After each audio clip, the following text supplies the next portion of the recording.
The way it goes. How we doing, everybody? Welcome back to the Sean Atwood channel. I'm Ron Swanson, and I am here with the one and only Darius Wright to talk about the great work. And just first of all, thank you so much for being here, Darius, and giving up your time to come and talk to us. Just in case anyone's been living under a rock, doesn't know who you are, doesn't know your mission, doesn't know the great work, could we please just start off with a little introduction, who you are, how this all began, and what we're going to talk about this evening? Yeah, so the great work is essentially waking people up to the other side. It's waking back up to your home and remembering everything. So there's a reason why all of us are here, and we forget this when coming here, and we base our lives on things that really don't mean much at all. Once you remember, or I want you to think of this. Think of everything that you are right now, your consciousness, your thought forms, everything that you think your personality, and you see what's going on in the world now, humanity. And then if you died and you went to the other side and you were the same person and you were asked to help wake people up, what would you be doing? What would you be doing with what you think right now, everything of who you are? And if you were asked to assist, what would you do? And that's what people should be doing. And that's the great work. It's waking people up to home, where they were before they were born. Because once they wake up to that, they wake up to everything. And humanity has been so suppressed with with this remembrance of Mhm. information through fear, stress, all taking you away from love, which is your truth, your purity. And so this is a mission for all of humanity to wake up everybody, you know. And it's and it's realistically the solution for all of the world's issues. Because even if we have solutions in terms of governmental structures, financial structures, or technology that's released, really the solution to you as a human being, as a soul within this physical body, is remembering your divinity. That is a solution and the cure for everything once you remember that. Because even if you have all of these things brought to you and you don't remember the core of who you are, then you become no different from the person here right now. We all know somebody that has all of the possessions and riches here in life, but yet they're miserable. If you don't understand the root of who you are, you will always be miserable and suffer from within yourself. You will bring death to yourself, because once you remember love in the other side, then you become life again, and you could share that life here with everybody. But once you forget it, you become death itself, here in the physical body and within your spirit. And that's the great work. Do you feel sometimes when you talk about the great work, you talk about love, frequency, a lot of people, in my humble opinion, it seems too easy, right? It's too simplistic to just love yourself and look inside and try and remember this. We'll try and shed the conditioning that we've all gone through to believe we are these simple creatures. And in actual fact, there's a lot within us. And several people, when they go on their journey, they find out things about themselves, whether it's astral projection or, my crude terms for, psychic abilities and things. But I personally believe, Darius, these are within us all in the same way as breathing and blinking is. It's just we've been conditioned to ignore that knowledge. And what is, in your experience, the one thing that people find hardest to understand about the great work and their journey that you've come up against? Believing that it's possible and that it can be done. So seeing the other side for yourself. Mm. You see, and this goes into exactly what you said before. It's two things. It's that, Mhm. when I tell people you could leave your body and you could see the other side, there's so much doubt in their mind, so much fear of something that could touch them, and nothing could touch your soul unless you believe it to be so. And so majority of the things that I teach in my work is breaking down that fear first and foremost, because it's a natural gift and a natural ability we all have. It's why the Mhm. CIA itself pumps millions of dollars into remote viewing itself, remote viewing. So Mhm. it's something to really think about, all these abilities that have been suppressed with for us based off calling it weird or you're crazy. It's not crazy at all. It's not crazy at Hmm. all. The other thing is what you said too is it's so simple, love, Hmm. you know, that thing is so simple, but it's simple in a way of, well, not so simple because people are afraid of themselves. They're afraid to be their authentic selves. And it, this is the thing, because once you deny your authentic self, you stop being love itself. And people are striving for the highest version of love. When I say unconditional love, you can't even be that unless you're authentic self. And when people try to be that, they try to put that itself in a box. And when you put your authentic self in a box, and you stop being your authentic self, because the love is undefinable, and I can't define to you, hey, Ron, this is what my authentic self is. It's an undefinable Yep. state. Anyways, Well, yes. do you find, Darius, that Mhm. you're up against people's willingness to have blind faith in a religious path, but the concept of blind faith in themselves and inner strength seems to be a foreign notion to some people, because they've been conditioned to believe there isn't enough good in the world to go round. They're not deserving of it, and they have to look outwith of themselves to find a belief in something. Because blind faith seems to be handed out everywhere, but within ourselves, I feel. Yeah, a lot of people, it's easier for people to worship something else outside of them, Hmm. because they don't believe in themselves. And this is what the Hmm. whole systems have been based off of: religious institution, governmental systems. It's to worship something always outside of yourself. And it goes back into that belief again of unworthiness. People feel they're unworthy, and you're not. Correct. No one's unworthy. Once you realize that, then you could start worshiping yourself, your unconditional loving yourself, Hmm. but it's And, and just these paradigms and these systems, man, has done such a a disservice to everybody, dude. Really. it's backwards. You know, it would Mm, be like convincing a bird that they're just meant to walk. That's how. yep. That's the crazy level of it all. Yeah. And you know, we're sort of getting into a conversation here now. I really want to dial it in for those, again, who aren't necessarily deep within your story.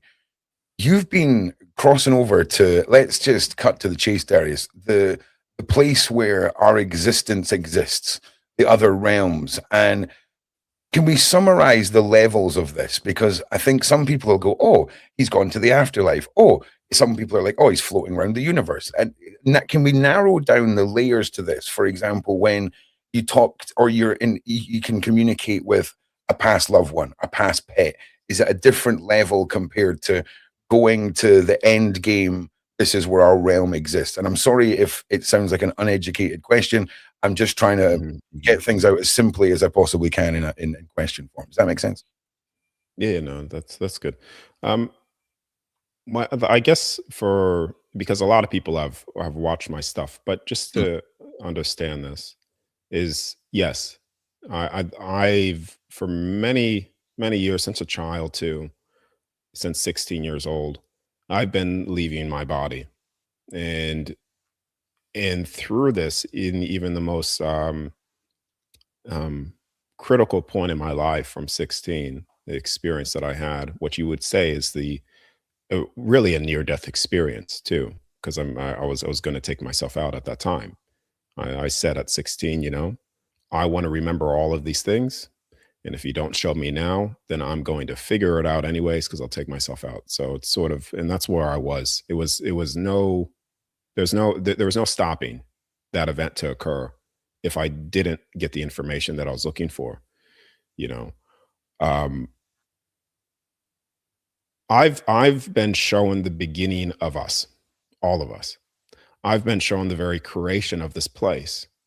What they talk about biblically, the four corners, the fixed and immovable foundation that we're on. I've seen this place from the outside.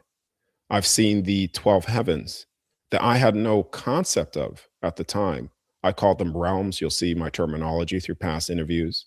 I've called Mm. these 12 realms, and started to realize that they're actually 12 heavens. And then I started to look into all of the different texts out there that have written about this. In the Bible, they talk about the 3, sometimes 7 heavens. In Hindu mythology, they talk about the 12 realms, you know. So all of these things have been mapped out already. And I've seen this. I've seen what you considered angels, seraphims, what people consider gods, what people considered extraterrestrial races. And I've seen that they're all mapped out within these different levels of heavens within this specific creation that we're in.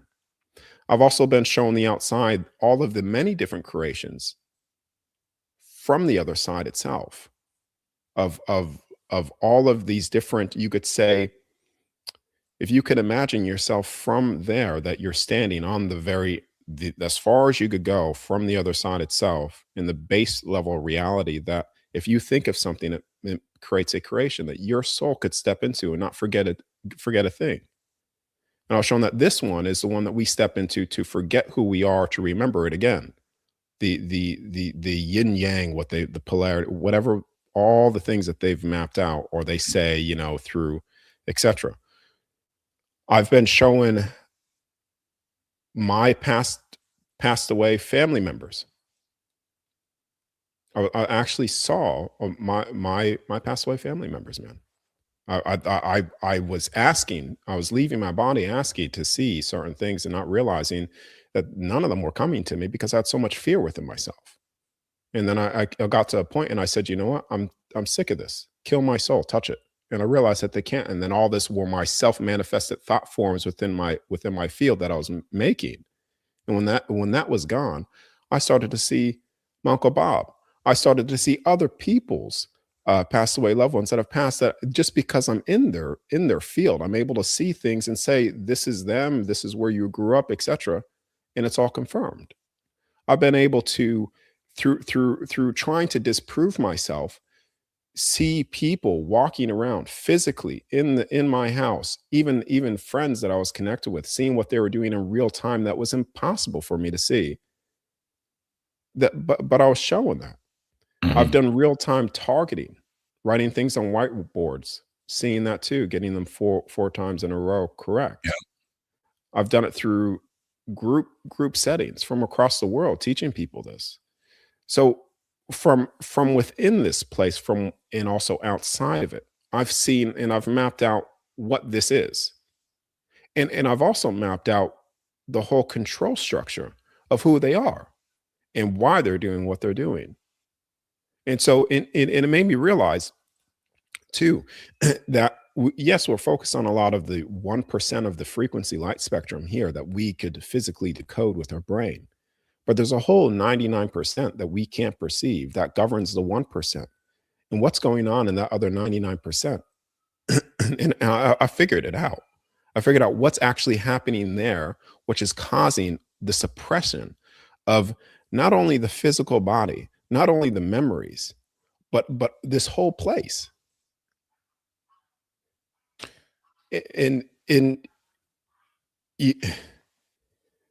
I've seen the races too. I've seen many races. I've seen past history, you know, and I can't necessarily give you a time frame on that history, but I still have seen these things within the halls of Amenti. I want to even go back to this, the halls of Amenti. Okay, the pyramids, you know, those deep tunnels that they have now recently discovered. I've seen that before it was announced, and I've said it publicly. You know, because deep down in those tunnels are the very halls of Amenti and records themselves. Yeah, I think when it comes to the ancient ruins or the ancient, you know, monoliths of the world, there seems to be, even in 2026, people are putting up with a lot of nonsense and secrecy as to why we're not given all the information, why there seems to be a massive knowledge gap in understanding what we're capable of between us, you know, the regular folk, and the people that pull the strings around the world. But before we get into all that, Darius, I really need to ask you, like, how do you process all this, right? So for example, you're 16 years old. This has happened to you for the first time. Were you given, and again, excuse my terminology, were you given downloads to help you cope with not only what you were experiencing, but understand the layers and levels to, for example, seeing someone in your own home to be in off-world or in another dimension, where it is you go to, if that makes sense. How was it learning these different places and different skills and abilities, or however we're going to put it? What was it like processing all that and understanding it? And how long did it take you to really grasp the skill set that you have now? Well, I guess you need to go back to when I was a child too, man. I was being trained as a child. I would remember sitting in the room for like 3-4 hours sometimes, focusing on a candle, trying to put it out. My Uncle Bob was showing me certain things. He would put something on a desk, and he would say, "Try to move it." And so, like, I had a lot of things from a child being shown things. Um, so the processing wasn't a difficult thing. At 16, when I was being shown this, I was told that I was going to forget it all. I said, "No, I'm not." And I woke up and I did, and then I could only explain the feeling to everybody. I would try to explain. I'd be like, it felt like this, felt like, an orgasm that was like just kept on accelerating through your whole body, that blissful state, and that's the only thing I had. I was showing also certain things there that I couldn't fully remember, but slight flashes, like a trailer of a movie, if that makes sense, of where this place is going to be. And through the years, I have retargeted that and remembered everything of what I was showing then, and it all makes sense. All of it makes sense, man.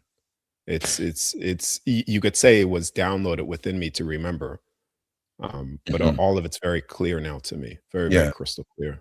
We could argue that it's downloads or it's already in us and it's unlocked. Just so you know, it's not an argument. It's the same thing. It's just understanding each and everybody's journey and interpretation. Can I ask you a couple of really, like, maybe this is a bit too personal, but Uncle Bob, was Uncle Bob really your uncle? Do you know much about because it sounds to me a lot like you're remembering being part of a program and you're remembering a handler, if I'm being honest with you. But I mean, maybe I've seen too many movies, Darius. I don't know if that's part of your journey.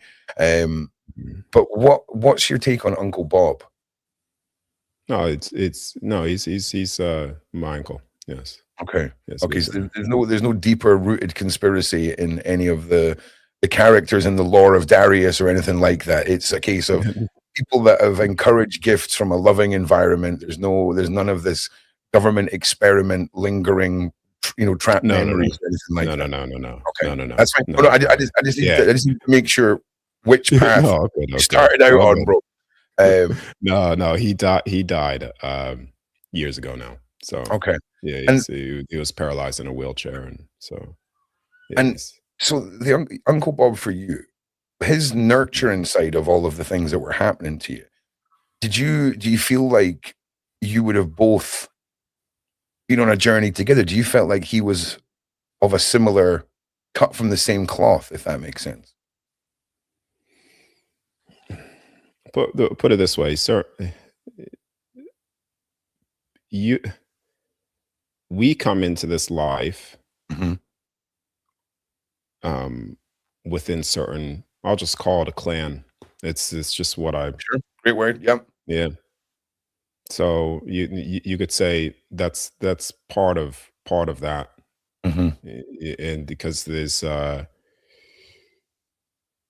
he broke down a lot of programs for himself, and some of those programs also he was unable to break down. He was paralyzed due to certain things that happened, but he taught himself how to walk again. So him and my other side of the family, or you could say part of the same clan in a sense, coming down through that. Well, I'm sorry if I put you on the spot or anything there, Darius, and I appreciate you answering that. Now, let's delve in. Let's delve into some specifics, okay? Because I think a lot of these topics, even when they're boiled down to a simplistic 1 point, dialed into one specific thing, it can be a lot for people to take in. Your story is expansive, and dialing in on something I think everyone can relate to, which is belongingness to communicate with someone who's passed on, knowing that there's comfort in the afterlife for some people. How is an experience? How do you connect with people that have crossed over? And this is going to sound really nerdy, right? But is it very much like encountering a spirit or ghost when they appear in front of you? Is there ways for them to dial into you and you to dial into them? If you could summarize that experience and what you've learned about what happens when we cross over, if you're happy to share that. Yeah. Once you come out of your body, okay, the first thing that you need to do is, because this took me a while to access myself. You have to get rid of fear. You just have to get rid of fear. You get rid of all the programs that they're not who they say they are, or you're going to be trapped or whatever. Just get rid of all the fears. Understand that nothing could touch your soul at all. It's untouchable. And once you leave, have the intention before you leave, I want to see this person, and go in it in a place of love, like this emotional state. Like you bring that in, like you really want to see them from no other position of just love. When you do that, this creation has no choice but to bend to you once you're in love. Has no choice. That is the key to access everything, even them. So when you put that feeling out there, they will come to you, or they will even make a space that you're familiar with, something that you recognize, something that they used to do with a certain music, and they'll present themselves to you. And when they do, it is more real and more physical than touching them when they were here. This is the misconception where people think that it is like a ghost. It's not. The afterlife is your true home. It is very physical. You could hug them, you could touch them, and it is, I can't describe the feeling of it, but imagine physicality times 10. Okay, yeah. But it's all the pleasures of physicality with no limitation. You could feel them. You could feel who they are. You could read their whole signature, and they could read yours. And in that state of love, and what I'm talking about, it's unconditional love, and everything's accepted, and everything is not judged. You're not judged, and they don't judge you, and you're able to see them for who they really are. And it's the connection of that is very hard to articulate, because it's almost like you're reuniting at a level that was almost impossible here. Mm-hmm. It makes sense. Yeah, it makes sense. And that's how you do it. That's how you do it. And you know what? It's great when it's someone like you, Darius, with pure intentions and love. Let's talk about the other side of the coin now. Let's talk about your alter evil Darius that's out there somewhere doing the opposite of what you're doing, because there's something wrong with the world, Darius. And if it was full of Dariuses, I'm sure things would be cushy, bro. Okay. Yes. But for some reason, love, because I'm telling you now, even people watching right now have went, oh, he's another love guy. And I'm telling you, when you get it, because I was one of those people, Darius. My big shout out to my friend Danny Henderson. She is by far the biggest preacher of it's all about love. Okay, it's all about love. And when you get it, Darius, you get it, right? You understand the deeper meanings of what that means. Because a lot of people, again, they want to hear a complicated set of paths to get to where you need to be, but it's that simple. And it's the simplisticness of this that allows us to be so vulnerable, to be groomed and manipulated over thousands of years into being conditioned that we are just a bird that can only walk, right? And yes, let's talk about the other side of the coin, just because off-worlders, interdimensional beings, reptilians, the elites, the PDA, like there's so much evil. And I personally believe, Darius, that we are the only species on our planet that produces pure evil. And evil is the manifestation of the acts of man. And when we talk about people who are capable of love, I personally believe these people are not on the same page as us, Darius. They are not capable of love. It may be my psychiatrist would call them psychopaths. You know, people would refer to them as off-worlders, whatever we want, demonic, however you want to label things. There's something not right with these people, Darius. So take us through the other side of the coin, because I mean, and I hate to go full nerd, but I mean, I feel it's very much in tune with the Jedi and the Sith narrative. Okay, so take us through it. Okay, all right. Let's actually go. I'm gonna work this with your last thing. Okay, the Jedi. All right, Star Wars. You have the light side of the Force and the dark side of the Force. Okay, but what are they both still using? The Force itself. So the Force itself is what the dark side is using and the light side is using. It's the intention behind that Force. The intention. Okay. Yep. Now, worthiness. You said they're not. Maybe you didn't say this, but it has to do with worthiness. Like they're not us. They can't be love. Like they're different. The thing is, everybody's worthy of it and capable of it. You see, so this is going to sound very corny, but let me finish and articulate all of this so I could wrap it in. It's going to sound, I'm going in many different directions, but let me wrap it all together in the big picture. If you, I've just recently been planting bananas too, and I planted mango trees, and I gave this example, but I'll just do the banana tree. So if you go up to, you plant a dozen banana trees, and 3 of them don't produce any bananas. Okay. You could go up to the banana tree and say, you didn't produce any bananas for the season or whatever. And that's not judgment towards it, but it doesn't mean that the banana tree itself is not capable or worthy of producing bananas, because it still has that very seed within it. It's just not happening yet. And all of these evil things that are happening in this world today, all of these people are still worthy of love and still capable of it, but they are so lost that then all they desire to do is control everything and hurt everybody. And justice, you could still have justice here. You could still put these people in jail, because love, what people misunderstand when I talk about love, they think it is what you said it is. Oh, he's just a loving guy. That means cause no action, do nothing. And this is the massive distortion that the New Age community has done to people and weakened them, because love is also courage. And courage is standing up for all things good. And that is the act of protection to things that are being harmed. And so that could be done physically here.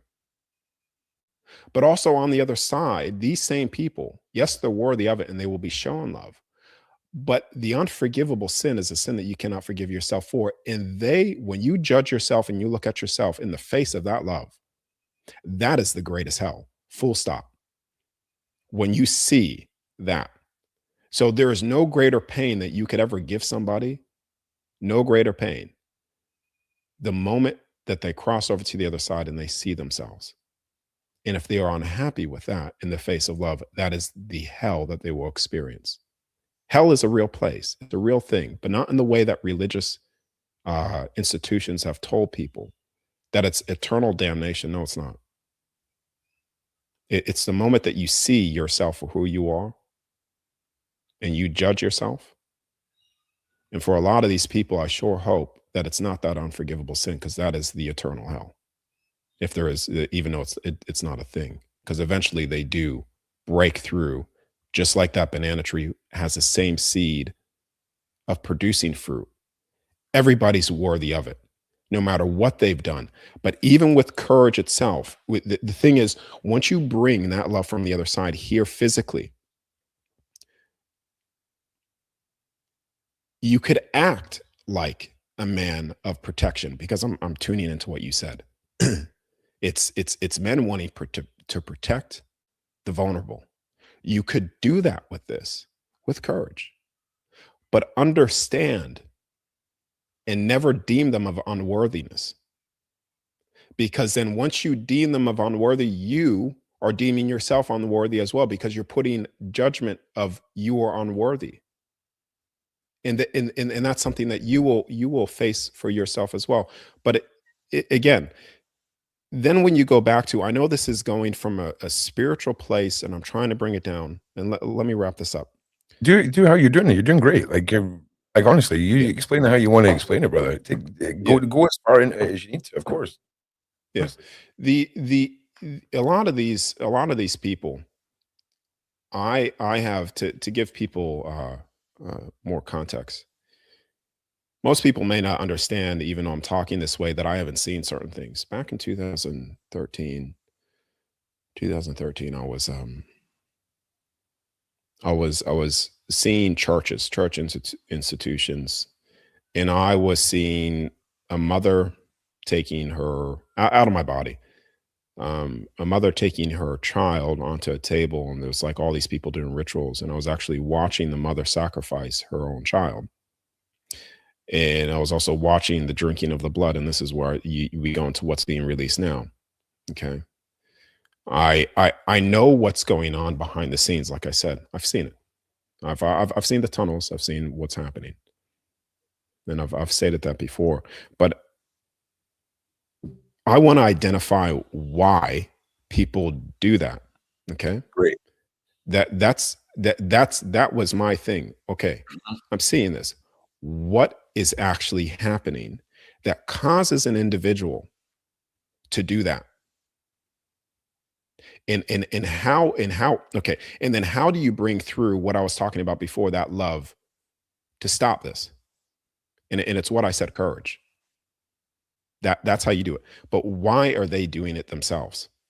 What causes this? When you look at certain rituals, when you look at the music industry, how they do a ritual, and you could say a thought form.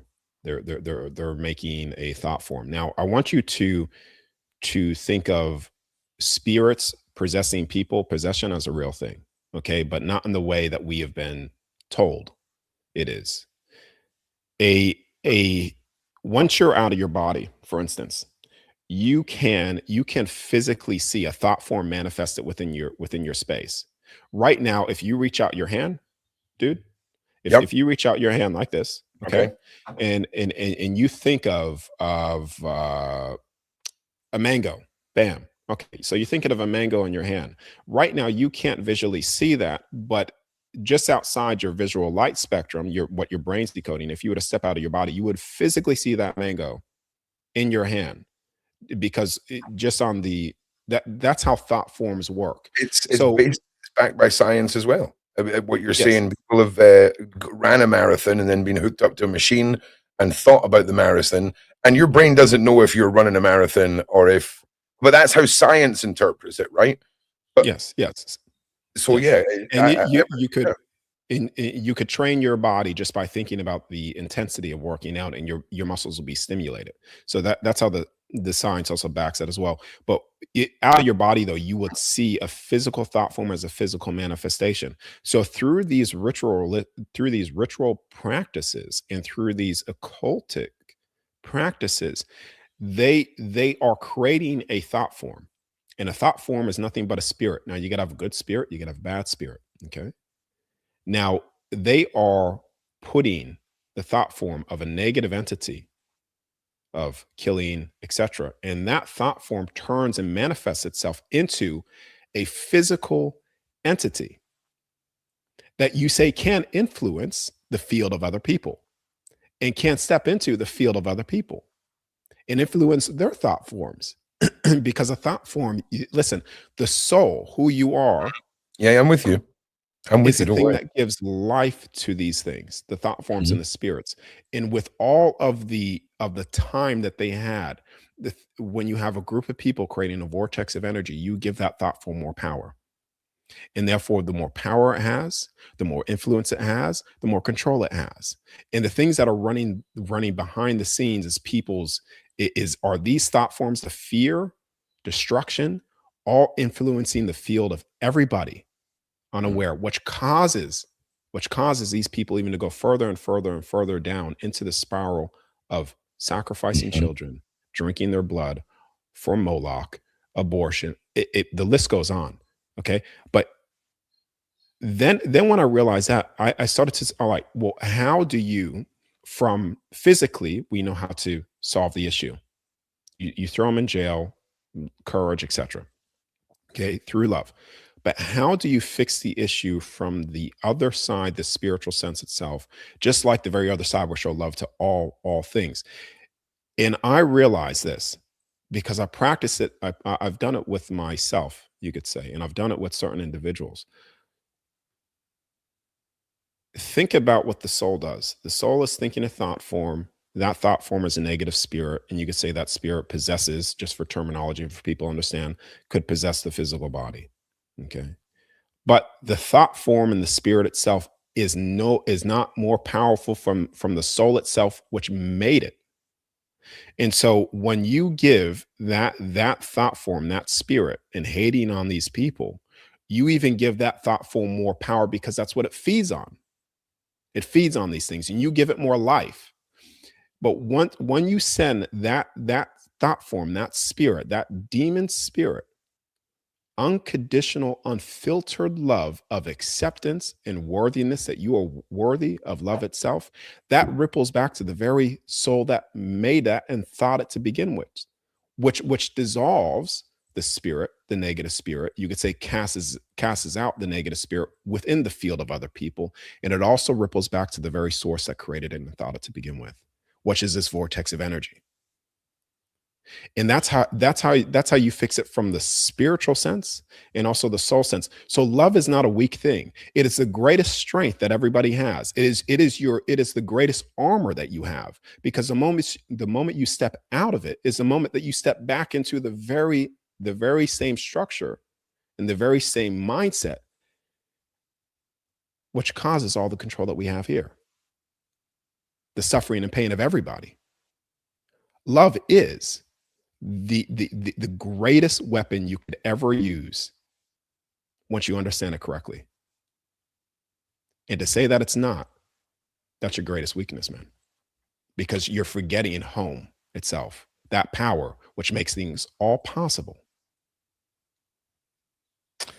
I hear you, right? And I'm fully on board with what you're saying about the true magnitude of love. Okay, and I think when people get there and they get a full understanding of it, it's exactly what you've said. It is courage. It is all of these things that aren't just, you know, the other end of the spectrum. But let me ask you this, Darius, right? Because for me,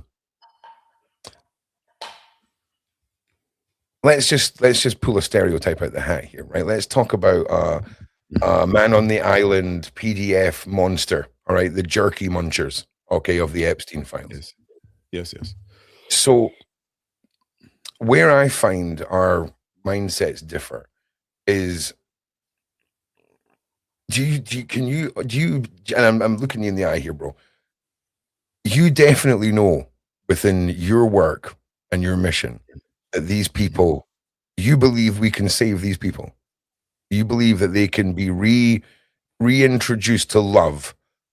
And I'm not trying to put you on the spot.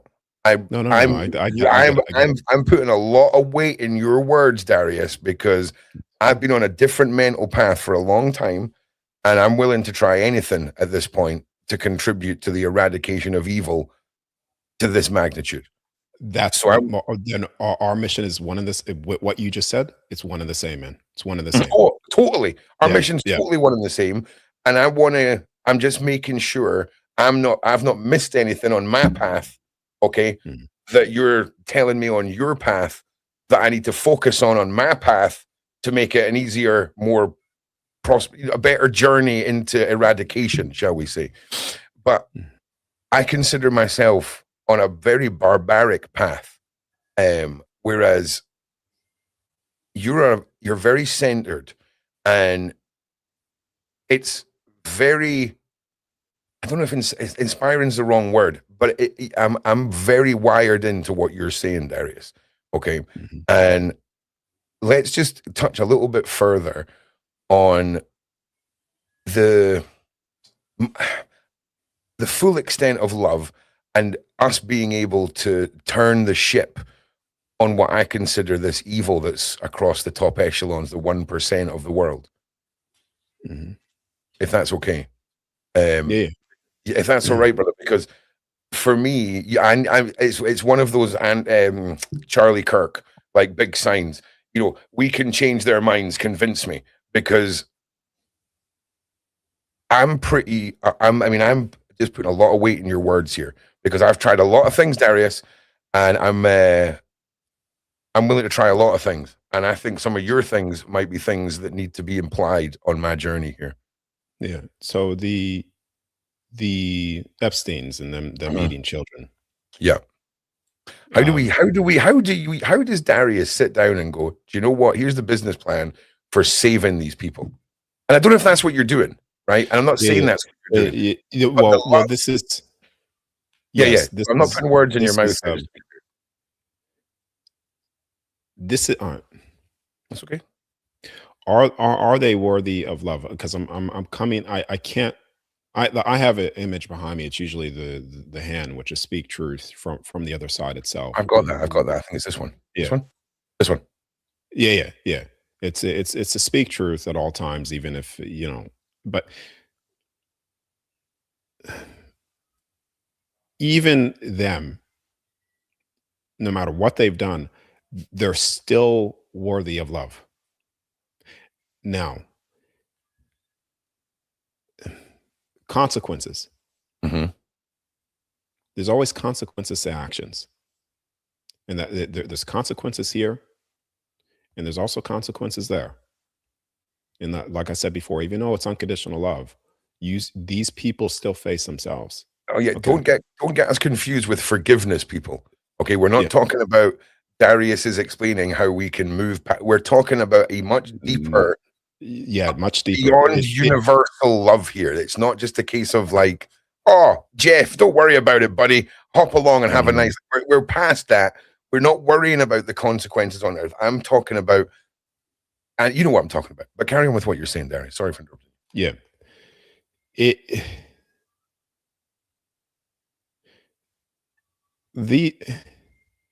These people actually I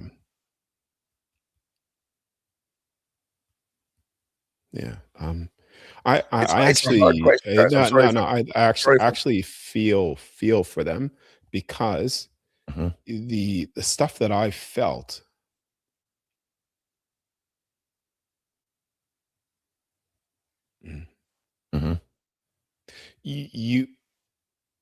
I'm telling you, there's nothing that you could do to them here that they won't, the pain that they will feel. Hold on. Sorry, brother. Hang on a second. Let me just do this for a minute. You take a second, and for everyone that is, you know, watching at home, the realities of the deeper meanings of missions like Darius's those are the levels I want to get to. We're all very aware of what should happen to the bad people of this world. The deeper understanding of the power of love, its understanding, and its ability to transcend realms, who we are, and what it unlocks within us is what I feel is the deeper meaning here. We all know what should happen to bad people, and individuals like Darius can give us an insight into something that very few can. You can see the reality and the toll that it takes, dipping into the darkest areas of the world to try and fix them. Okay, that comes with a toll, and I'm telling you now, at no point did Darius wake up in his childhood and be like, I'm going to sign up for this job. I wanted to make camping videos, Darius, but here we are, brother. Do you know what I'm saying? Yeah. No, I'm good. Good, brother. Thank you. the pain that an individual will feel on the other side, I promise you, it once you do harm here, Hmm. there's no comparison once you go to the other side, the pain that you will feel when you're showing. So I'm not telling anybody to pass these people here. No, no. Everybody is you protect at all costs.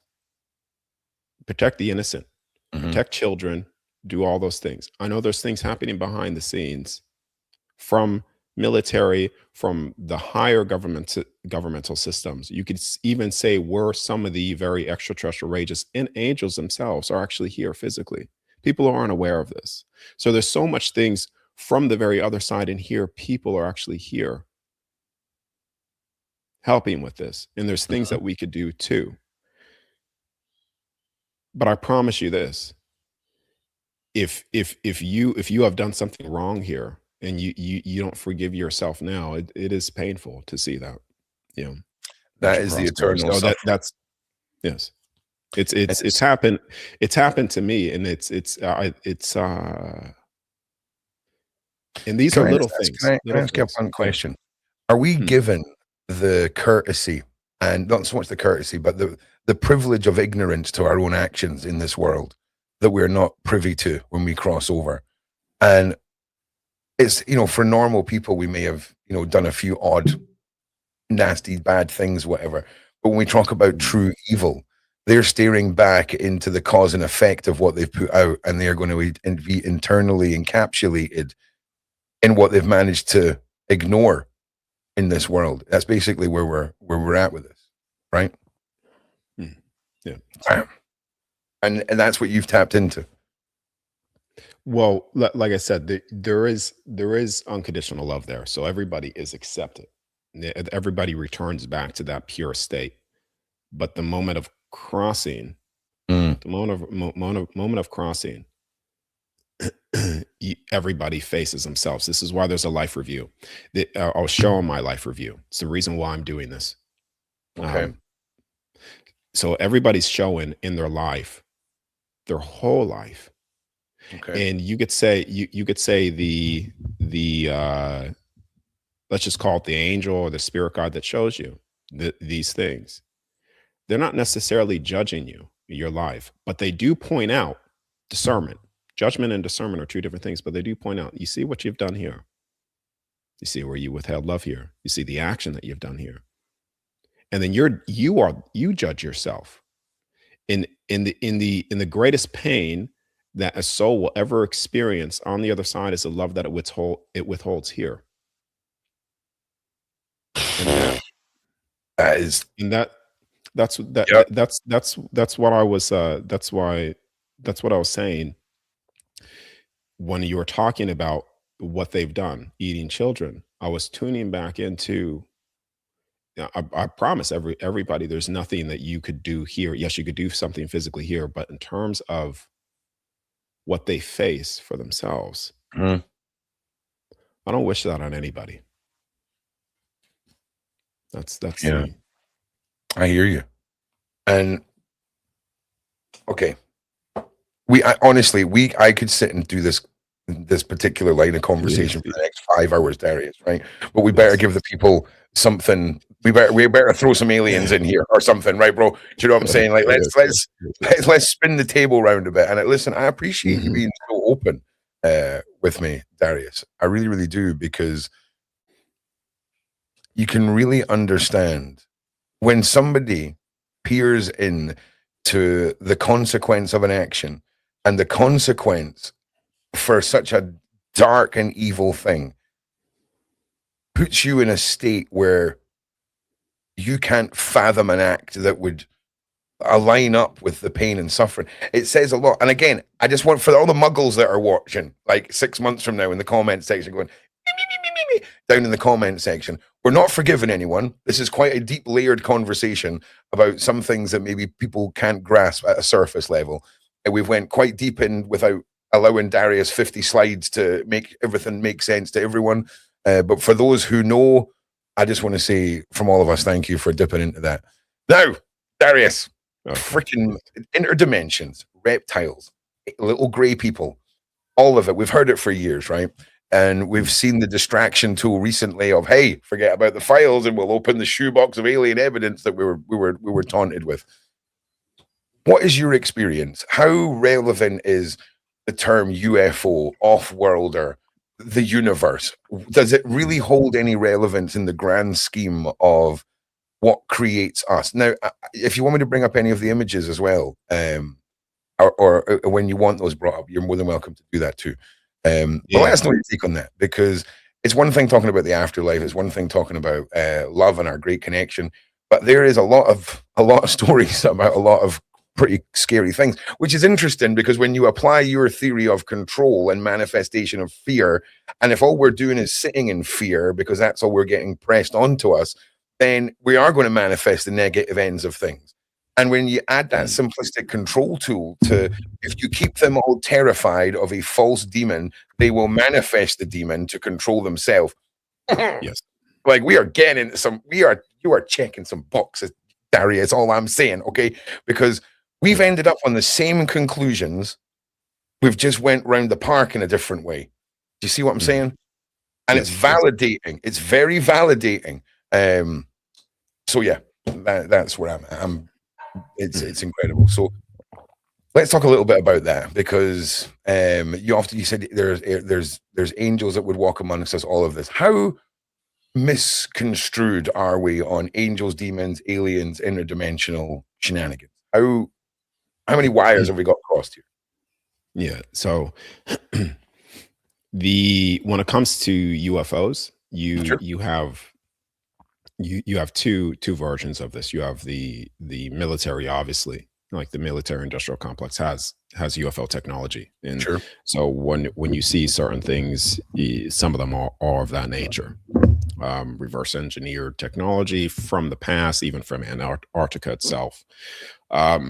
The other type of craft also are from, you could say, the other, what I call interdimensional, or from the other heavens, the other realms that are here. Okay. So they're interdimensional. So they're able to travel from one version of this creation into this creation itself. And this is where you'll see them more light or luminous.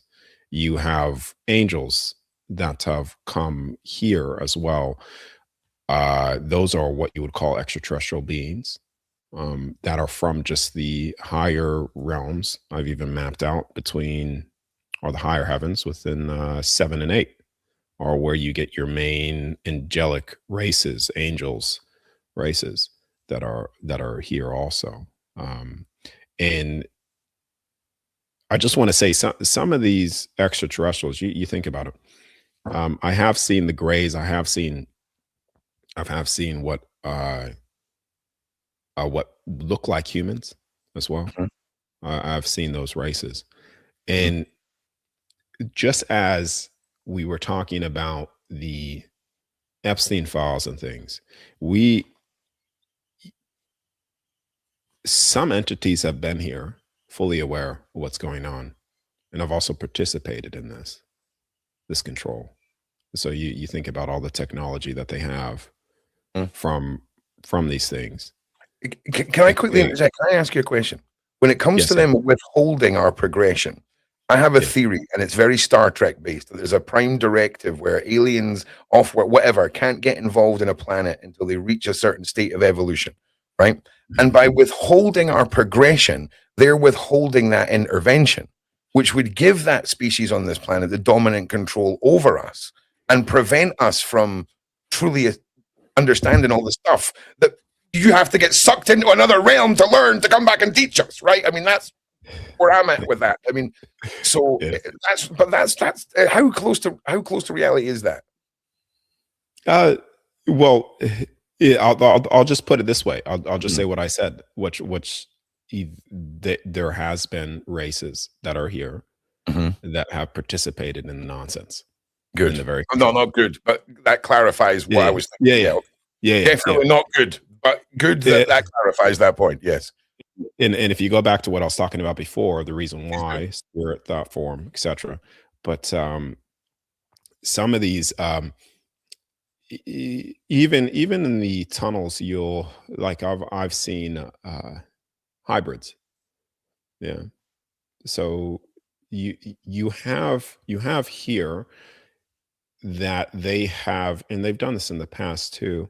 They've started to cross certain DNA to create hybrid races, and you see, so they've even, for instance, they've cloned a dog. They've cloned animals before. Yeah. I believe people could research this in what they call fact checking it or whatever, Okay. um, uh, where they have crossed a pig with something as well, and so you could sort of see how it's deformed and etc. Sure. So they've done these things, and this is why I'm pretty sure they made it a thing to ban cloning or whatever, but they're even cloning human beings themselves. I was also showing certain things that they do in Antarctica, where they have these bodies. They clone certain bodies, and you could say to project consciousness into these bodies, whether if it's from another soul or artificial. I'll let people figure that out for themselves. Okay. Yeah. So you've seen where the clones are grown, and we're talking about the carbon mindset of a person entering into this. Now, this completely goes full circle with multiple interviews I've done this year, Mhm. MK Ultra survivors, the people that have gone through the things you've seen, and it Mhm. completely is exactly that. And that's when we're talking about living forever. We're talking about this in the eternal. Why does it feel like nothing's progressing? It feels like we're having the same hands pulling the strings, because it is the same hands pulling the strings. Yes, And yes. bro, I'm sorry I keep interrupting you, nerding out, but You know, when I you meet somebody like yourself, it's half an interview, and secretly under the table, I'm like, right, here's someone else that can clarify these 10 points and bring all this together. And as you know, belief in your own intentions, right? It's Mhm. kind of like an XP bar in a game, right? Like, Yes, okay, you manifest this, bing, 10 XP, 10 XP. But when we meet yes. people that can boost that XP and belief by joining up dots, I think that is such an empowering part of this journey. When you have people that you meet along the road that are experts in their field. I'm sorry, yeah, I am going to let him finish talking. I do apologize. There's a bigger picture here that Ron's trying to paint for himself, and I do apologize. So Uh, please continue with what you were saying, Darius. I do apologize. no, you're okay. It's the I have seen those facilities. I have seen those facilities. The the thing is, this is why you have certain lineage of races here, or certain bloodlines. I'll name one, Rockefellers. Okay. So you could say that line has been, there's certain things within that line that has bred less of, you could say, the mammal inside, more the reptilian side, which you could say thirsts for more of certain things. Now, when you look at more of what they do with those things, the cloning, okay, you could start to connect all the research that you've done yourself of what goes on there, um, and you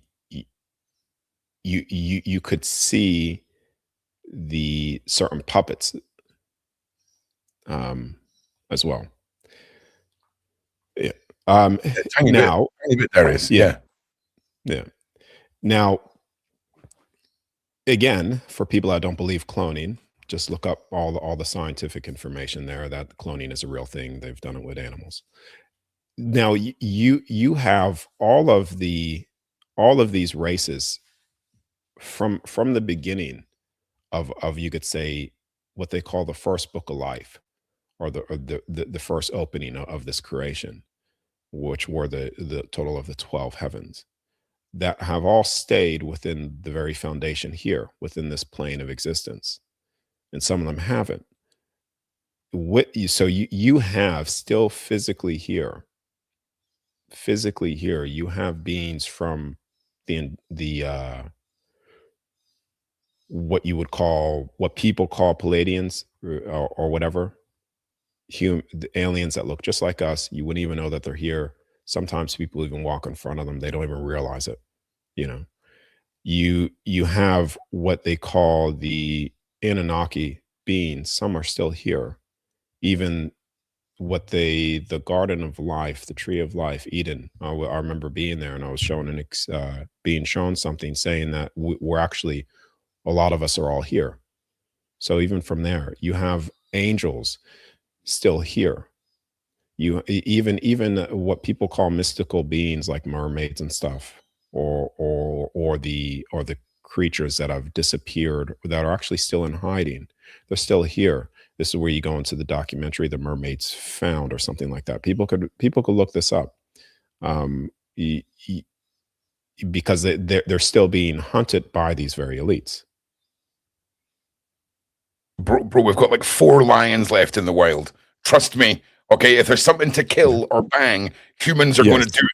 Do you know what I'm saying? Yeah. So there's Yes. definitely hybrids. There's definitely creatures that are way smarter, right? Than Yes. we Yes. than say, I don't know, a pigeon. Okay, believe it or not, humans, there might actually be other things having conversations other than us on this planet, right? I'm just saying, it's crazy for people to comprehend, Yeah. but Yeah. it's completely The true.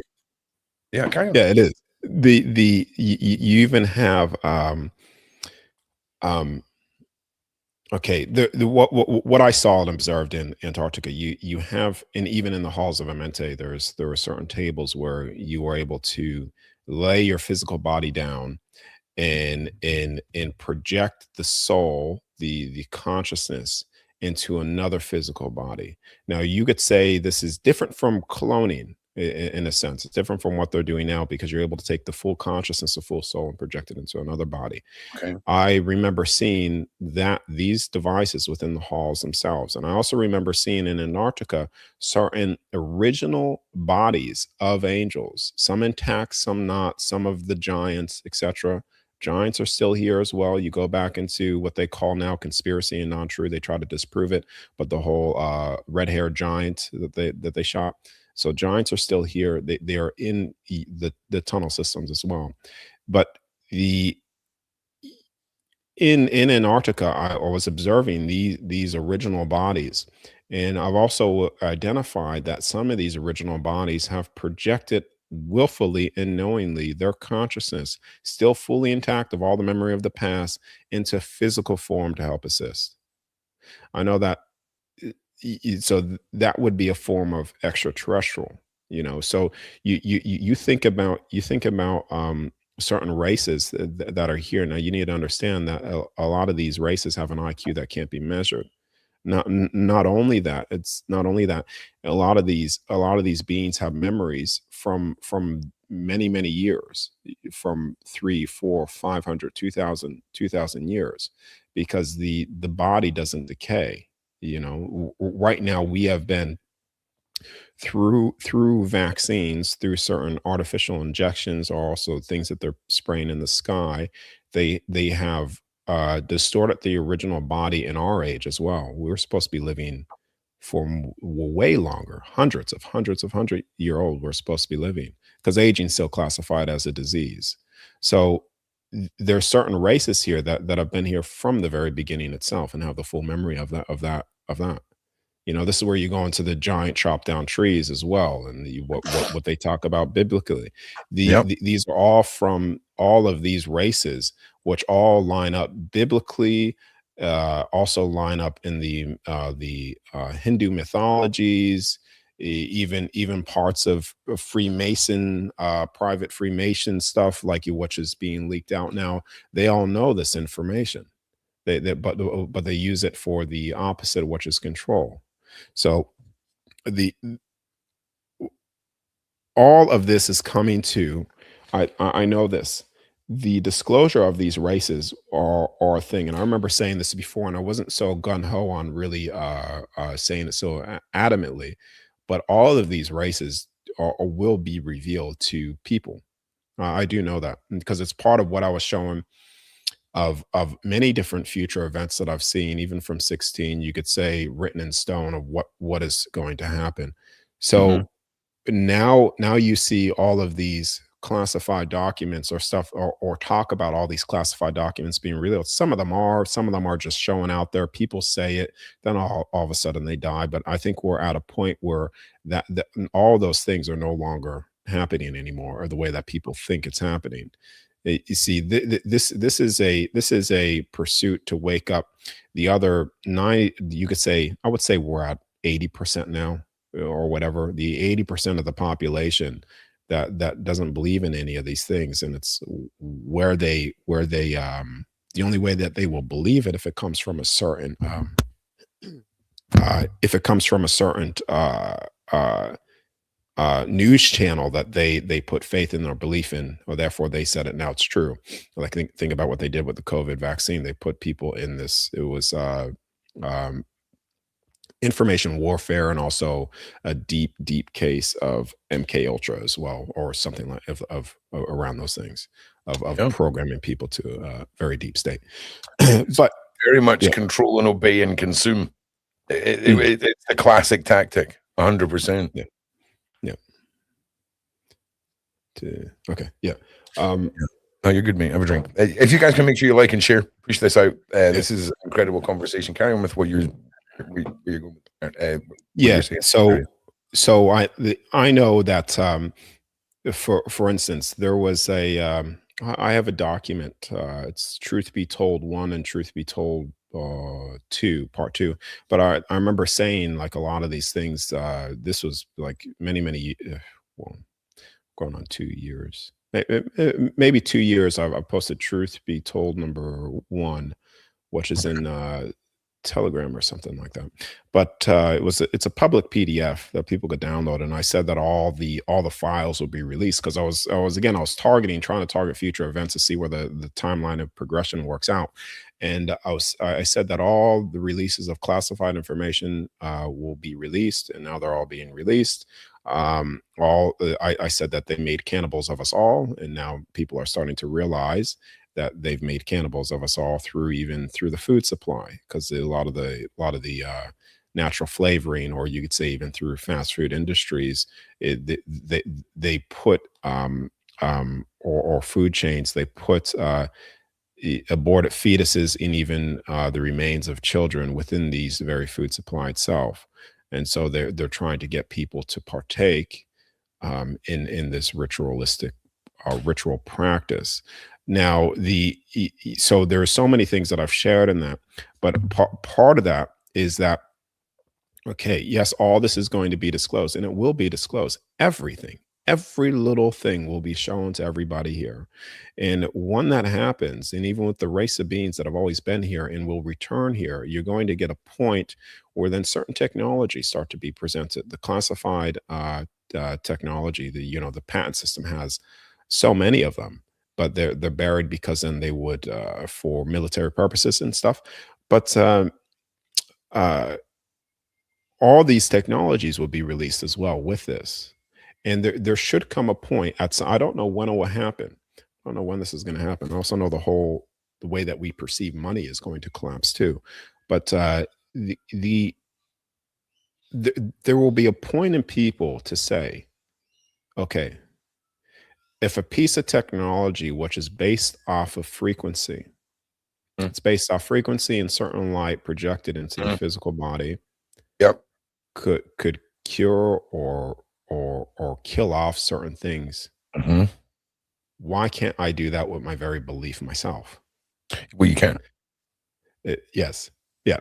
And this is where you'll start to begin to see miracles within people being done, but them doing it to themselves, because we Yep. are the ultimate tuning device. And this isn't spiritual or metaphysical. No, This is just no. a fact. This is like blinking, but you believe you can blink to the point where you bet your life on it, Darius, right? I bet you'd bet your life that you believe in blinking, right? But the concept, like, here's another level to this. You could probably believe I'll manifest a coffee, right? Because you're worthy of a coffee, Darius, right?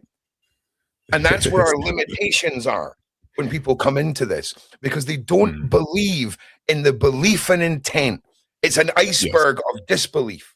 They project this falsehood of this is who I am above the surface, and below the shell, it is just consequence and doubt drowning people. And that is when people start feeling lost. They have no identity, and they put all of this hope into anything but themselves. It is what is keeping people isolated, and it is one of the most powerful tools they're using against it. I'm sorry to freak out there, but it's just, again, it's another one of those moments. No. Because that's 100% true. And this is, you go back to the beginning. You said, well, what stops people from doing this? Belief in themselves. Right. It all comes down to belief, and your belief in your intentions and your will. It's again, it's so simplistic, Darius. Just love and believe in yourself. Most people are like, actually, mate, I've got a mortgage and a car payment. I need to focus on all of the stuff that is distracting us from our true capabilities. It really is. It's like banging your head against the wall. It's maddening when you actually see it and you understand it for yourself. It's maddening because the simplisticness that you're writing off is that is the intention that they want you doing that. It's walking into the recognition of it all. Exactly. And I'm thinking about, I'll even add to that as well. See, people would throw this underneath the bus, but realize that everything that they do is to take you away from that. So they, when you belittle this, you're actually walking right into what they want you to walk into. Why do you think, for a moment, just think about this. Why do you think that there's such an onslaught to put you into survival, pay your mortgage, do this, obey to these corporations, which, all these are corporations, even countries are corporations, all based off Federal Reserve, fake money. Fear of loss makes us malleable, Darius. Yes. And so they're pumping all this fear, survival, stress, blah, blah, blah. And so what is the thing that they're not pumping to you? Love. Believe in yourself. Because that's what they don't want you to do, because the moment that you do that, it's game over. The moment that you lose fear, it's game over. But it's all fear. Yes. It's all fear, bro. They used do you remember, like in the 80s and 90s, they used to give us a courtesy on the news where they'd end it with a fluff piece that was happy, right? They don't even do that anymore, bro. They've taken that from us, okay? And it's one of those statistics where if violent crime goes down by 30%, coverage of violent crime goes up 1,200%. And it creates a falsehood, okay? And people seeing through that in the media, and this is why we're in the YouTube era. But again, it's so easy to write off because of what you've pointed out with the whole society has been set up to force us to not have time to believe in anything that you and I are talking about. You know what I'm saying? There's some people that will leave this podcast and they'll be like, damn, that has just confirmed everything. There'll be people that will go back to consumption and fear instantly. They'll put more faith in an answer from a little box called Alexa, right? When they need faith in something, because this is what we're transitioning into, bro. People used to reach for biblical texts and statues and symbols, and now they're just talking to a little robot thing. And it's a black mirror. It's also satanic ritual. It's the apple is the bite of the apple. It's it's very deep, right? And again, somebody just cringed because I compare. You're comparing it to satanic rituals. Trust us, okay? There's more to all of this consolidation and sticking a high definition microphone in every home and a tracker in every pocket and monitoring everything you do and want and say. Because why? It ain't to make your life better, Darius, is it? It's to make sure that they can refine the deliverance of that fear and control. Yes. Yeah, that's pretty much it. So it's like,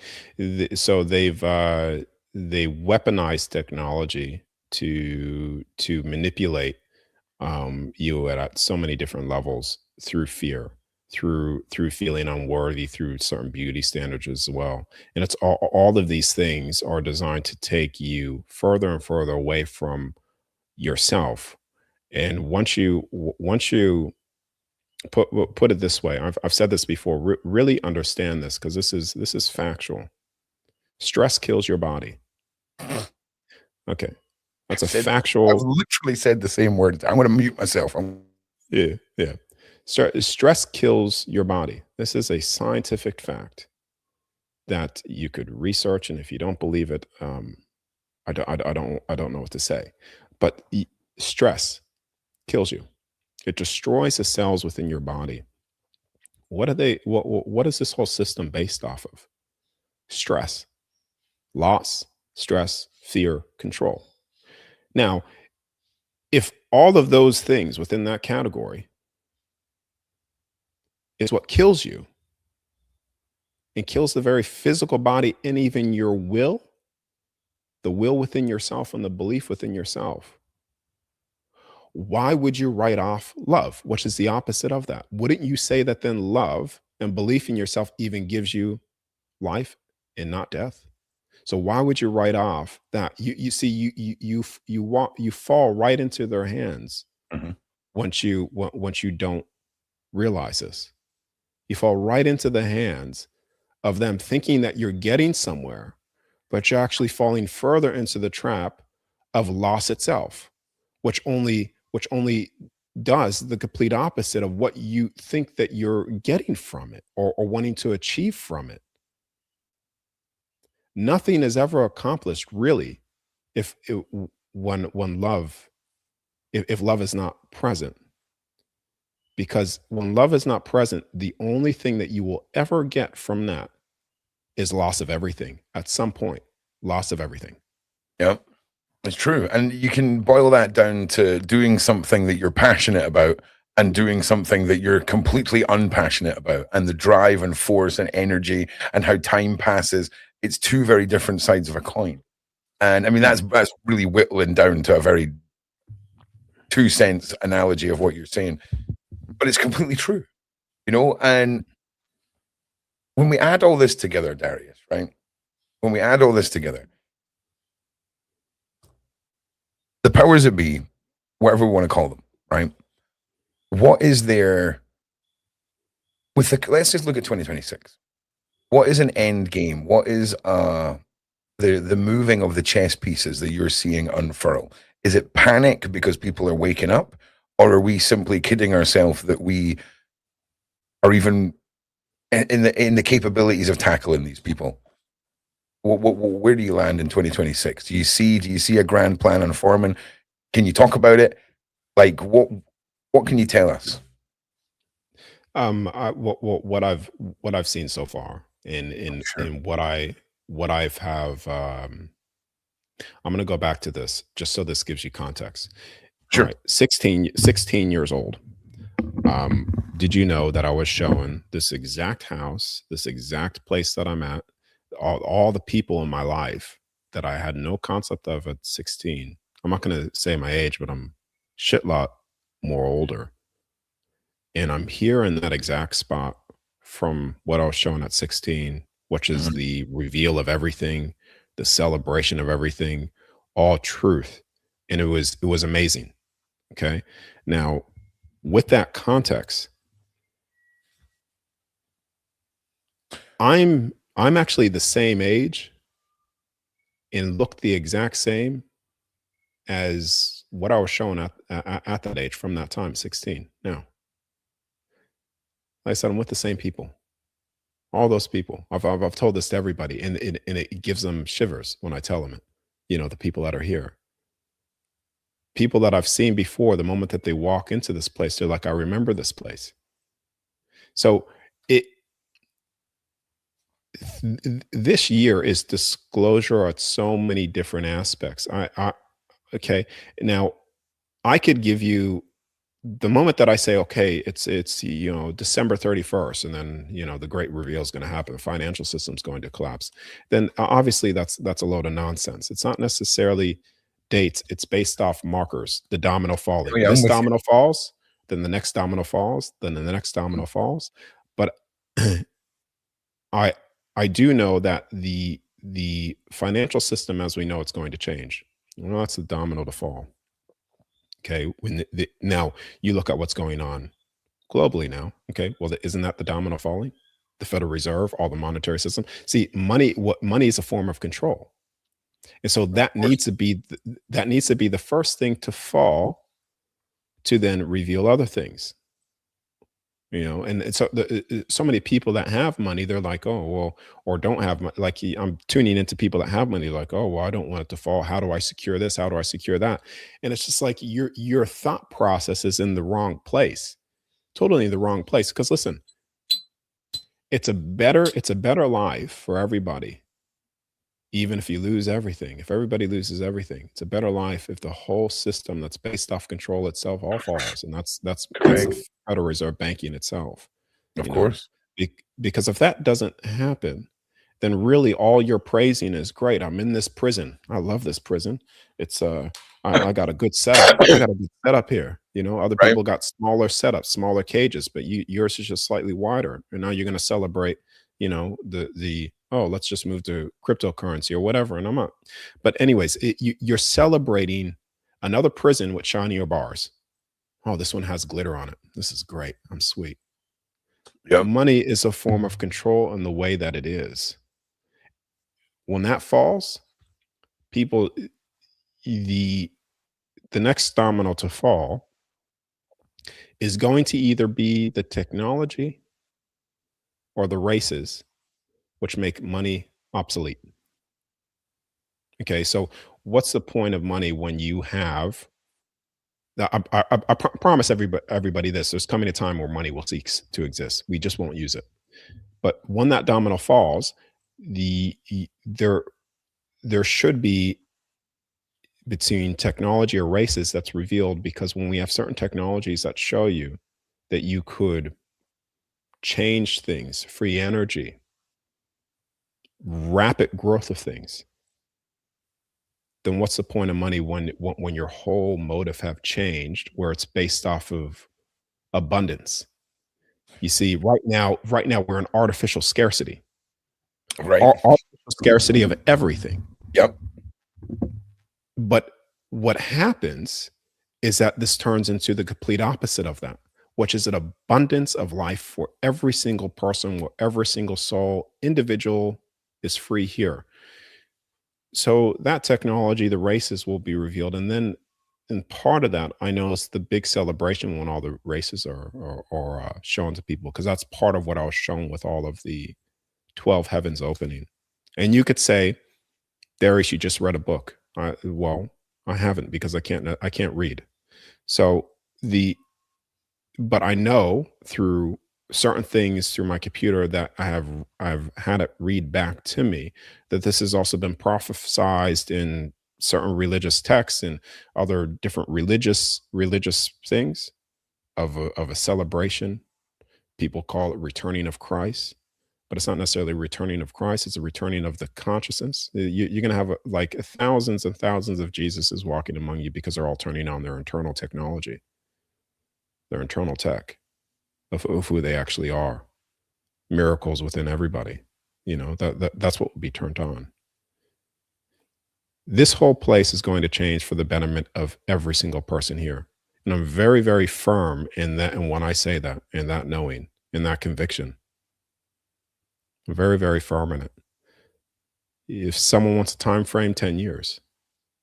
Okay. If they're really fixated, it's like, they're frothing at the mouth for like a time. Give me a time, give me a time. 10 years. But I know it happens. I know it happens, because if I said that it doesn't happen, then that would be me denying literally everything that I've seen from future events that I've seen that have played out. Some things that I've seen, visions and potentialities of time, actually ignored it. I said, no, this is crazy. This is stupid. And then I didn't act on it, and it played out. So I know exactly what you're talking about. yeah. So I know this. Everything of what I said is going to happen now. In this year specifically, it's already happening. It's what I wrote in Truth Be Told Part 1, the disclosure of all of the satanic stuff, of all of what's actually going on behind the scenes. And a lot of people don't want to see this. but but the the closer that an individual says that, oh, show me truth, I want truth, I want to know.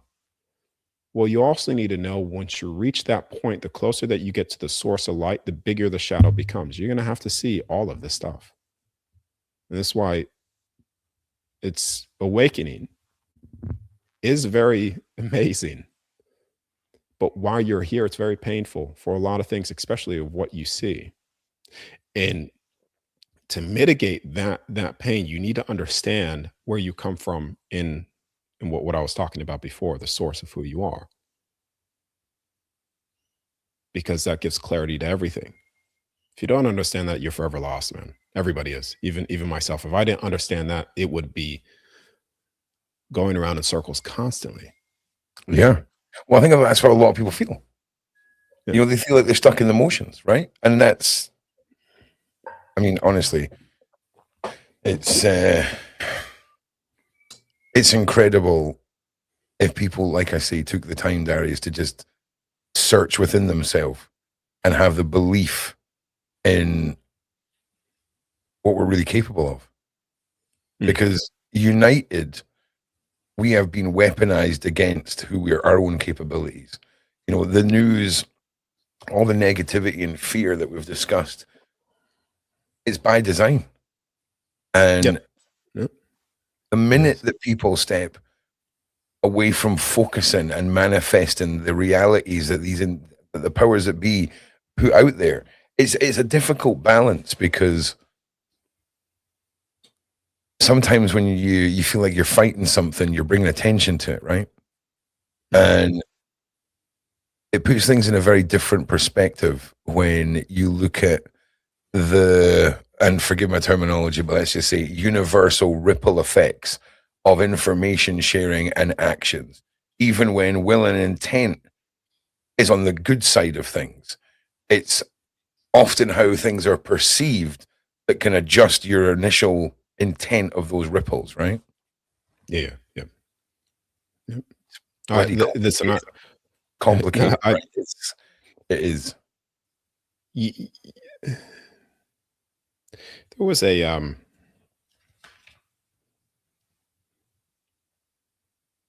lot of people have fear, and it's I understand that, but the people have to walk away from the very things that control them. People have to walk away from that. This is systems that control. They know it controls them, and this is where, you know, I've COVID was a very revealing opportunity for me to even see deeper. The whole lockdown, because you had people that said, no, I don't trust the government. They've said it all their life. Protest against the protest against them. You had new age yoga people that were doing those things, trying to find enlightenment. And they're trying to find truth of enlightenment of their being, spending $300 on a pair of ripped hippie pants. You know. But when COVID hit, automatically it showed you that majority of people are just doing this. They're just saying these things. There's no action behind what they do. And this is the difference. This is the difference. When I'm talking about love, I'm not just talking like this, courage, do things good. There's action behind what I'm doing, which is proof of even what I'm doing here, what I've been doing, trying to spread to to everybody, as many people as I can anyways. But there was such a shutdown of people where they're like, oh yeah, no, I obey, because they were pretending the entire time. And people need to stop pretending.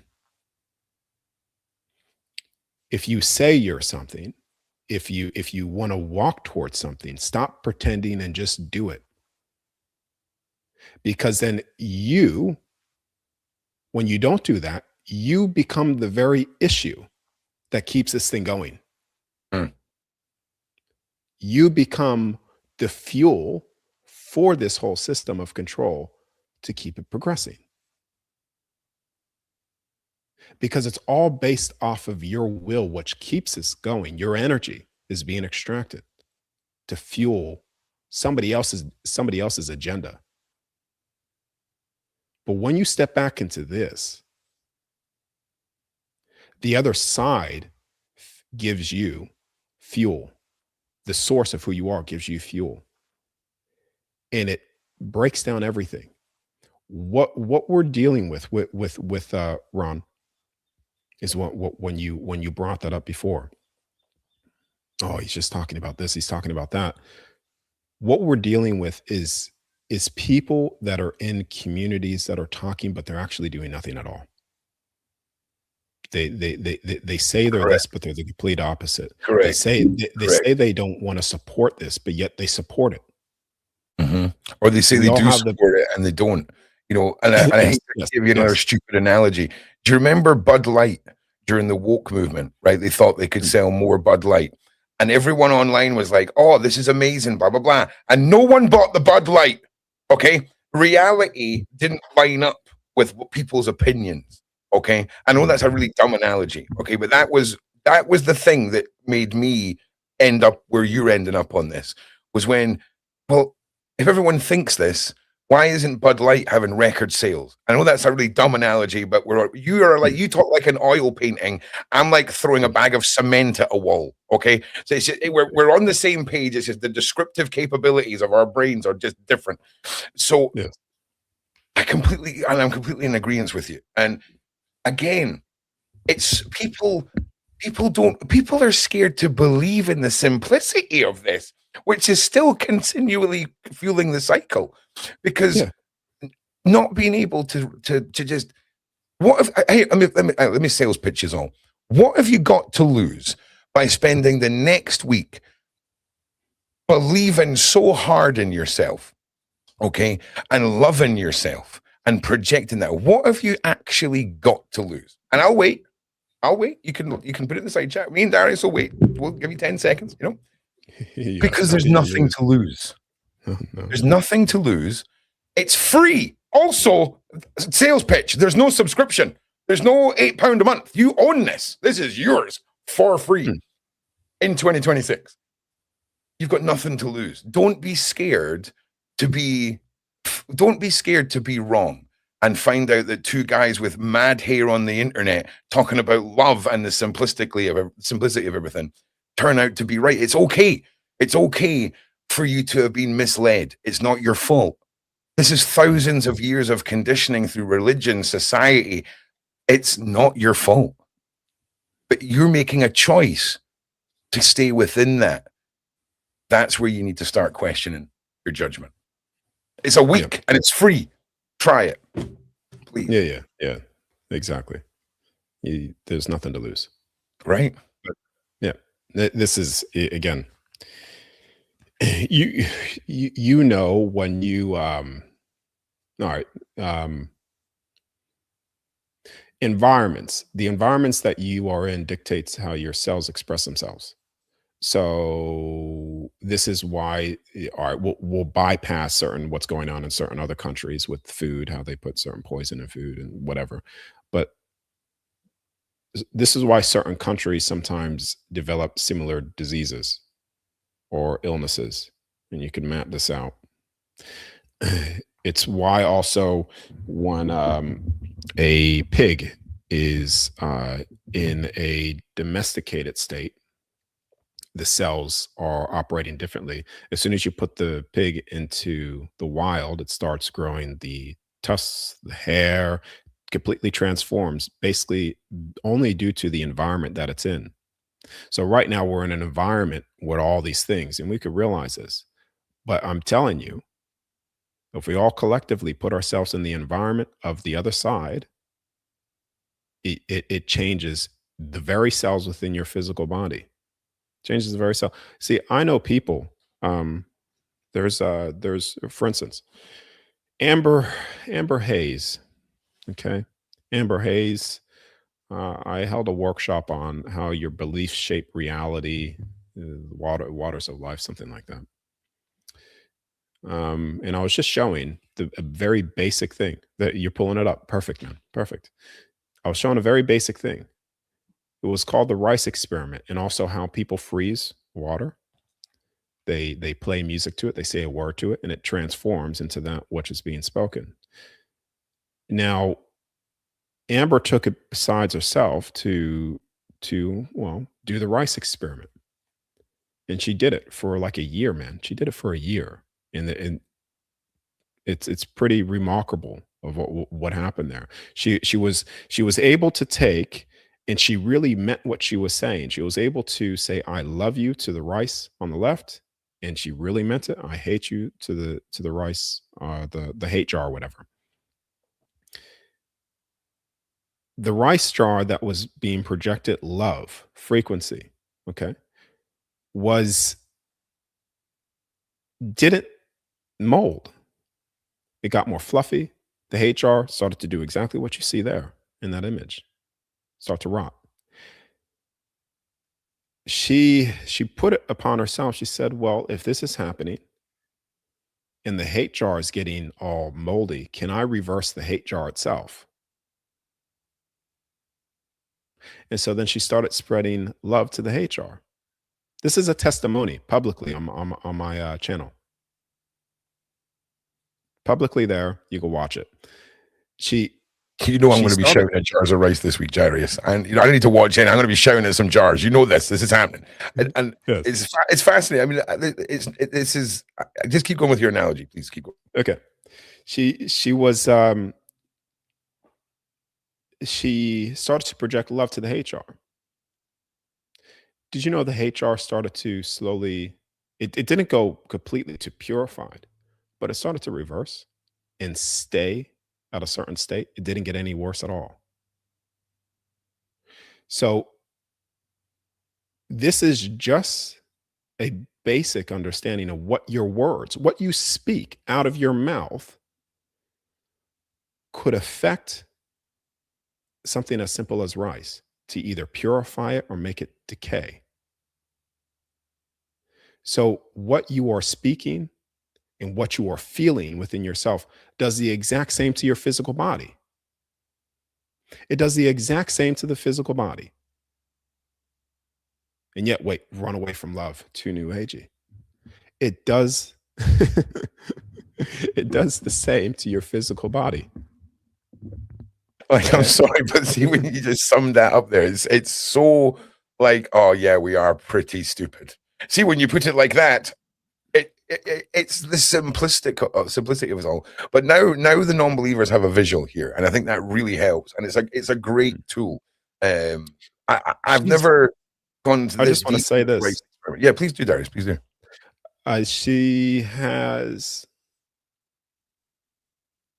I'm going to be careful with the language that I use here. You could say that she has healed certain things within herself that she's had that no longer has it now.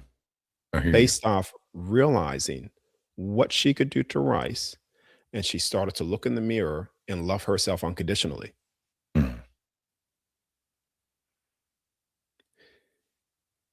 This is the greatest tool that we have against everything that's happening in this life. And I ask people this: what do you choose? Do you choose life and love, or do you choose death, decay, and hate? Pick one. Because even the in-between of doing nothing still makes you decay. Still makes you decay. Just like the rice jar. You ignore yourself, it's no different. It actually gets worse. You're better off choosing hate and anger, because ignoring yourself, it becomes worse. So you have to pick one at some point in time. You have to. How about this? How about instead of picking one, we ask you to eat one, okay? And then decide which team you want to be on, people. Because I'm telling you now, right? Visually, it's an incredible tool. And you know what? It's kind of metaphorically slapped me a little bit when I asked you earlier if you thought these people could be cured, right? Or could be saved, right? It kind of comes back to the healing yourself. I'm well on board with that. Loving yourself in the mirrors, and that's an interesting one, right? We need to have another conversation, Darius, right? We need to set something up for next month or a couple, maybe a few weeks from now. Because there's some stuff I need to apply that you've awakened, and I need to then talk to you about them because there's something going on here. And I think we should all do this experiment. I think our homework from this podcast side chat should be this. Okay. I think this is something we can, especially for those who need the evidence in front of them. Okay. Blind faith doesn't work for them. I really think this is a great little thing we can all do. You know, make sure you boil your jars. Okay. Make sure you boil your jars and, you know, all that stuff. Look it up. But I think this is, also a good place to, do you know what? I'm going to, if it's all right with you, I've been saving some questions from the side chat.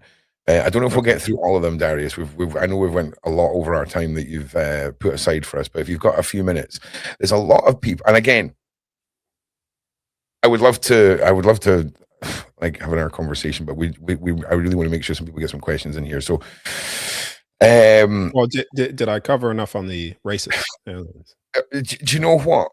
The way you cover stuff, right? I'm very aware of the sheer weight of your information now. Okay. And I think there are elements coming into this that I grossly I think you've got a lot more to say, right? And I think this initial conversation is going to lead to a much better way of us having a conversation next about more things that are dialed in, because there's been a lot of syntaxes blowing in my brain as you've been saying stuff. So, I mean, I'm happy to continue on there. I'm in no way rushing you off. It's just, I would like to get some questions, but if there's things that you would like to continue to talk about, please do so. I'm in no way rushing you off in any way. This is mind-blowing and fascinating to me, and I know I'm driving some people mad by having my ADHD moments where I need to just ask you a question. But there's a lot more that's happened in this podcaster's brain talking to you than just an interview. I need to make that very clear. And yeah. This is one of those events, Darius, that I'll be looking backwards on years from now, and I'll be like, this was a key moment, and it happens rarely. It happens rarely with people that I interview, but this has been massive for me, like this conversation, massive. Yeah. You know, and if there's anything you want to talk about, please do so. I feel like I'm going around in a circle here because I'm fixating on some of the things that you said earlier that have blown my mind. But please do. Listen, do you know what? It's not that he's awakening me, right? I've got the ability to know certain things about certain things. And there is nothing about this individual that I'm talking to that has been falsified. Right? And when you meet somebody like that, it's a powerful moment when you are awakened and on a journey. And, you know, I feel that energy from you. And I think there's a lot more to certain things that aren't for the internet, to be honest. But yeah, man, this has been great. But yeah, please, anyway, let's circle back. In fact, do you know what? Tell us about this picture, because this is another thing that is just incredible. So yeah, let's pick up here, and you can kind of take us to any points that you want to, because we can assume you've blown my brain way too many times this evening for me to really focus down. So please just start here and take us through your next points, if you would be so kind, Darius. Yeah, that'd be great. Well, this is what the other side looks like. This is our what we're in right now. So that what you see there, that's where we're currently at from what I've seen. So that would be God's point of view when this place was made. When this place was made. I also got this place was made by, there's a reason why, and again, I couldn't most of the stuff I didn't understand at the time. I honestly didn't understand. You could say I didn't understand it when I was a child, but I didn't understand it until I started to look at past references that have been throughout history of 12. And then also looking at the missing 13th signs. You have it from the 12 apostles, or you have it from the 12 zodiac signs. You have it from the 12 months. The 12 realms. So it's everywhere through history. Hmm. But then I was actually being shown clearly that the missing one is 13. It's originally 13, and that what we're seeing here. Yeah. Sorry, carry on, mate, please. I'm sorry. I'm muting myself. And what we're seeing here, this creation of this place, not the universe itself. The universe is infinite. That goes on for ever. But this one that we're in, sitting here right now in forgetfulness of who and what we really are. It wasn't just a singular being that made this, it was 13. And it's broken down into these heavens, templates of these heavens. And this is viewing that from the other side of what I was shown. Now, even when you step out of this place, it is like that. There are many different creations that you could step into. You don't necessarily forget who you are. It's based off just what you want to experience. It's based off what you want to experience. And you could say this, which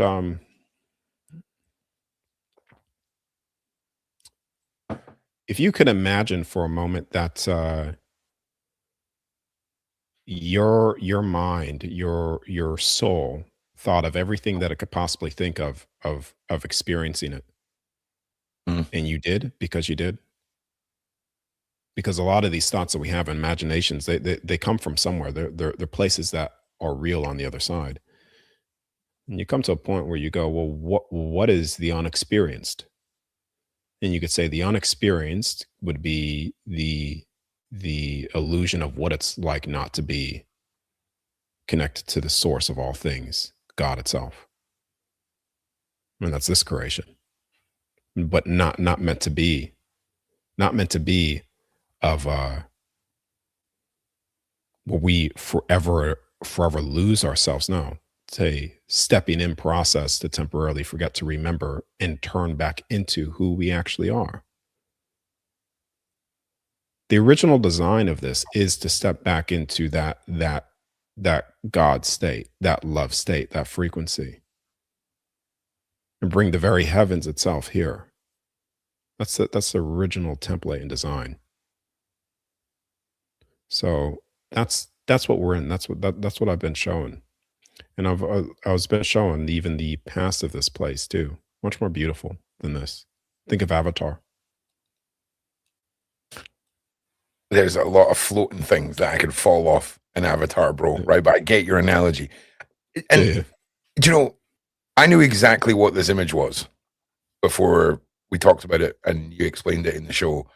It is something that the way this is laid out with the table, like, it's, for argument's sake, let's just call these tables, right? Yes. That's exactly. I don't want to say I've not seen anything, but I know, right? Yes.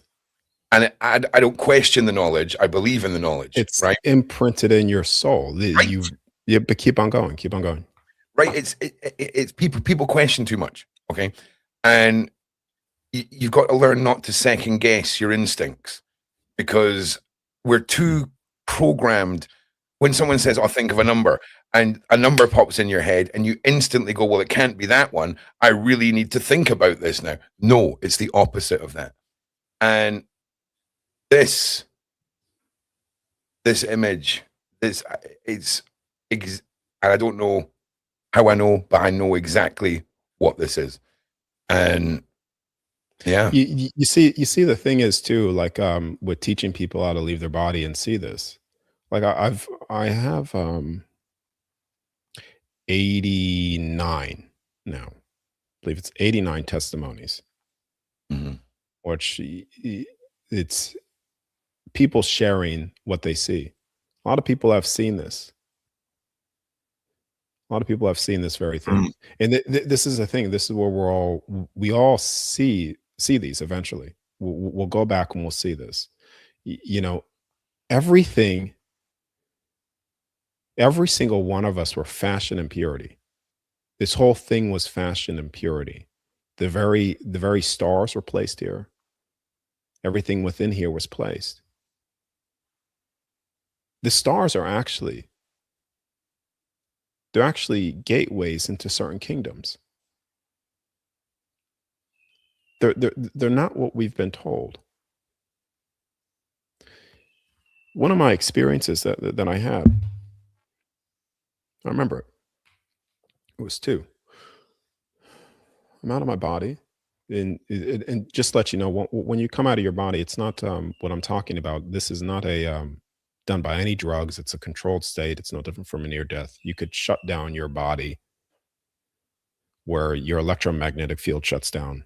You could measure your heart, and there's something that happens differently. It's not just a dream, but when you willfully exit through sleep paralysis, there's something that measurably happens with the heart rate, that it dips down a little bit lower once that exiting process occurs.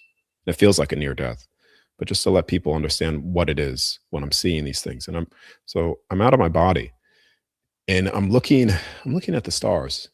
Like, I want to know what these actually are.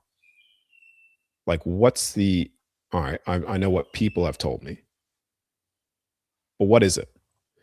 First time I tried to go up, and I was fear kicked in.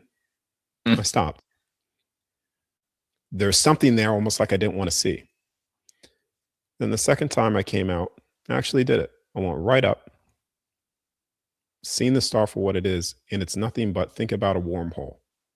It's an interdimensional wormhole that gives you access to a section within a heaven, which is a kingdom. So let's just say, if you look at the zodiac signs, the 12 zodiacs, how they map them in the stars, you have these 12 cutting points within the, you know, Mhm. this barrier that we're in.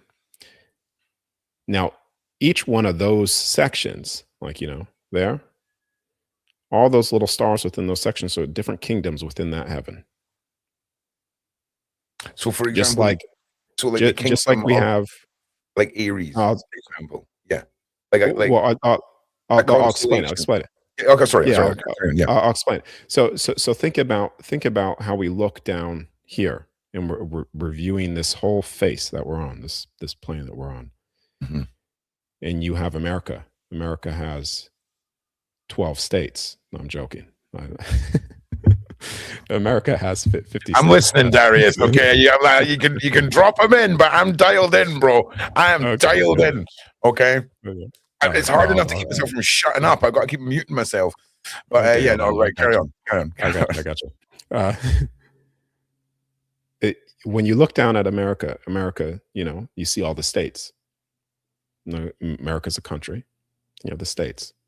So that section of heaven, let's just say the first heaven within the constellations, that would be called, let's just call it America, and all those stars are the different states, which are actually kingdoms. And once you step out of the body and you access one of these stars, they all have, it's like stepping into another state within a country. Polaris. I stepped into Polaris. It's where which is so strange to me, man. In the like the center star there, that's where I saw 12 beings. Um, the pyramids, the pyramids are connected to those. What's the star system of the pyramids? Do you know what that star system's called? Because it No. just blanked out of my. Okay, It's well, it's the line. We're talking about the line of stars that they line up with, right? It's yeah. that's what you're But talking. there's It's not Orion. yes. It's not Orion's belt because that's on the other. That's on our side, right? And is that right? Hmm. Everyone's saying Orion, but I mean, I thought it was I Orion. think it's Orion, but I'm not sure because I knew it before coming on here, but it's just anyways. Yeah. There's a reason why the pyramids are lined up to certain stars because it accesses their particular heaven. The beings that made the pyramids are within the third heaven, and these pyramids are aligned to certain stars to access the kingdoms of where they come from. And you could say this is where interstellar space travel is that's what it is, but it's not through space because space is of like this water. It's a different form of water texture to it, and they're coming through these interdimensional spaces down through here and back, and that's part of what certain pyramids were. They're like airports back in that Mhm. time, you know. So Mhm. that's what the stars are within here. It's all based off this electromagnetic toroidal field. This whole place is designed off that toroidal field. And then I started to realize, okay, well, let's look at our physical bodies. Is our bodies not a toroidal field as well?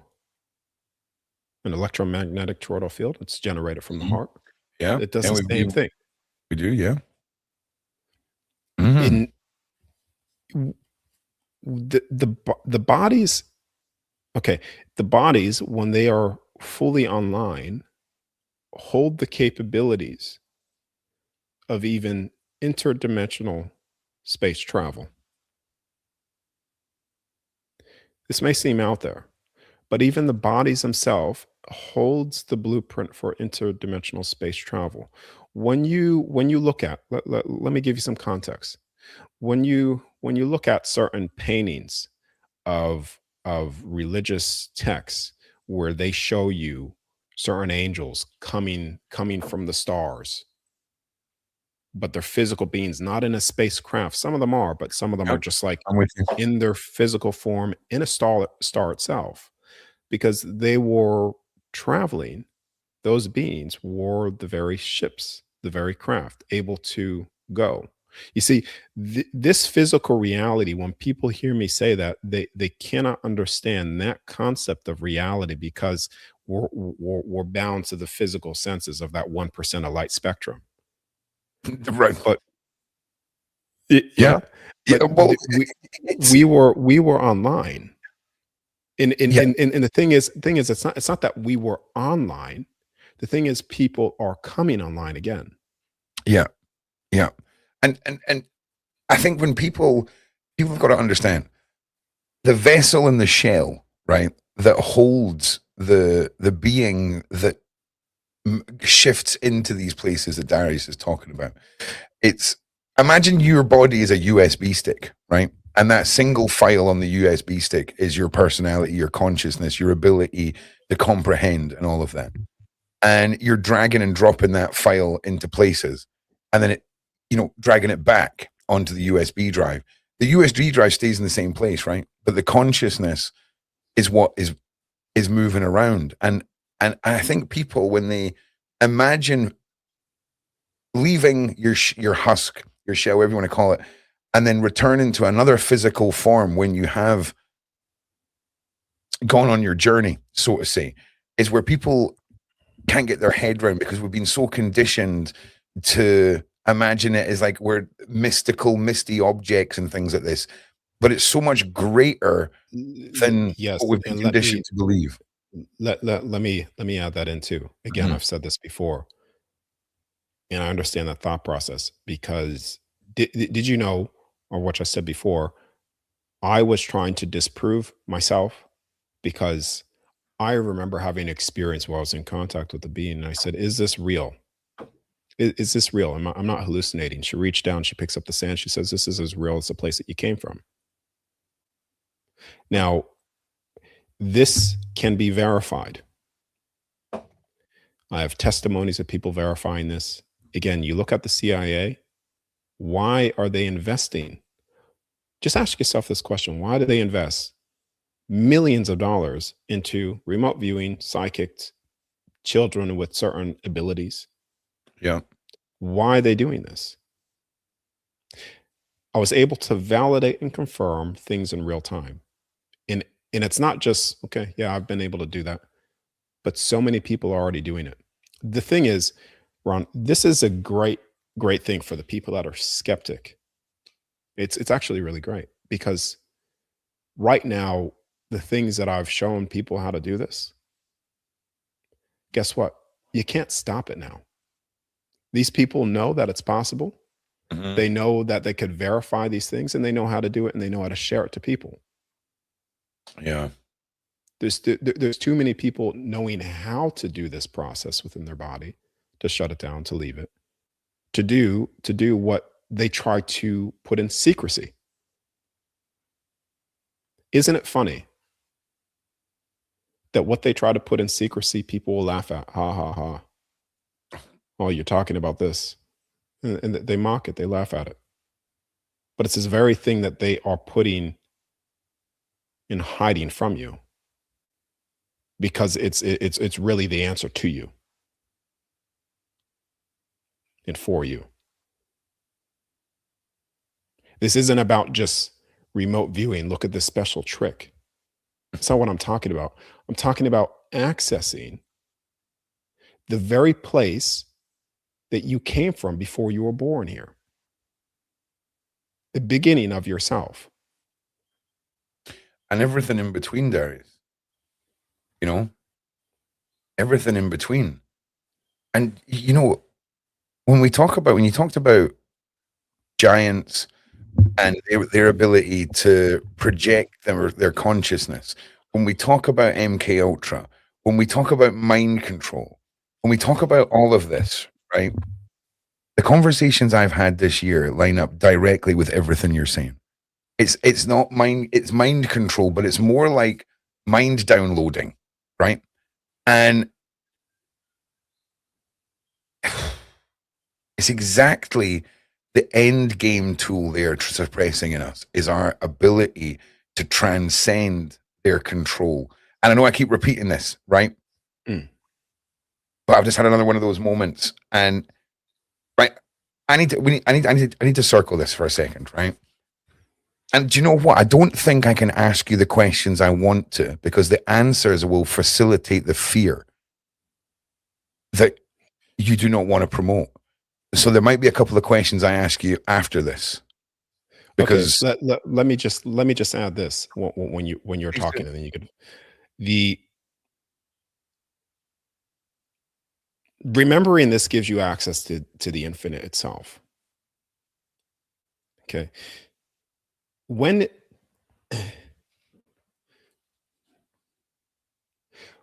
when you choose willfully to ignore this, you become touchable within your spirit and your will here, because they can't touch the infinite itself, but they could touch fear.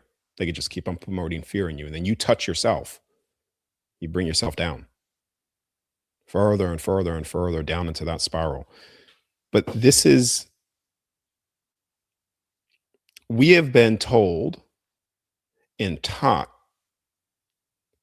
our entire lives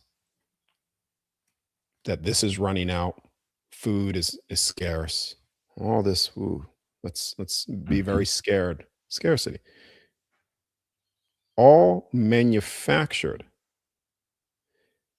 But the infinite, this place is infinitely abundant. You can never run out of anything here. It's the very design of this place, even though they tell you otherwise. Mhm. They tell you that you can't cure a cavity, but you can. It's all programming your mind to program the body that dictates the very reality that you have, and the very death of this physical body. But if this place is infinite and is infinitely abundant through free energy, through the ether, all of this, your physical body's modeled off it. The physical body that you have is modeled off the infinite itself. And I believe if you could tap into that anything is possible. And you could say, oh, well, Darius, that's just delusional. Well, I would say that you're delusional, not thinking otherwise. Because if belief dictates reality, if your belief will dictate reality, why put a limit on that?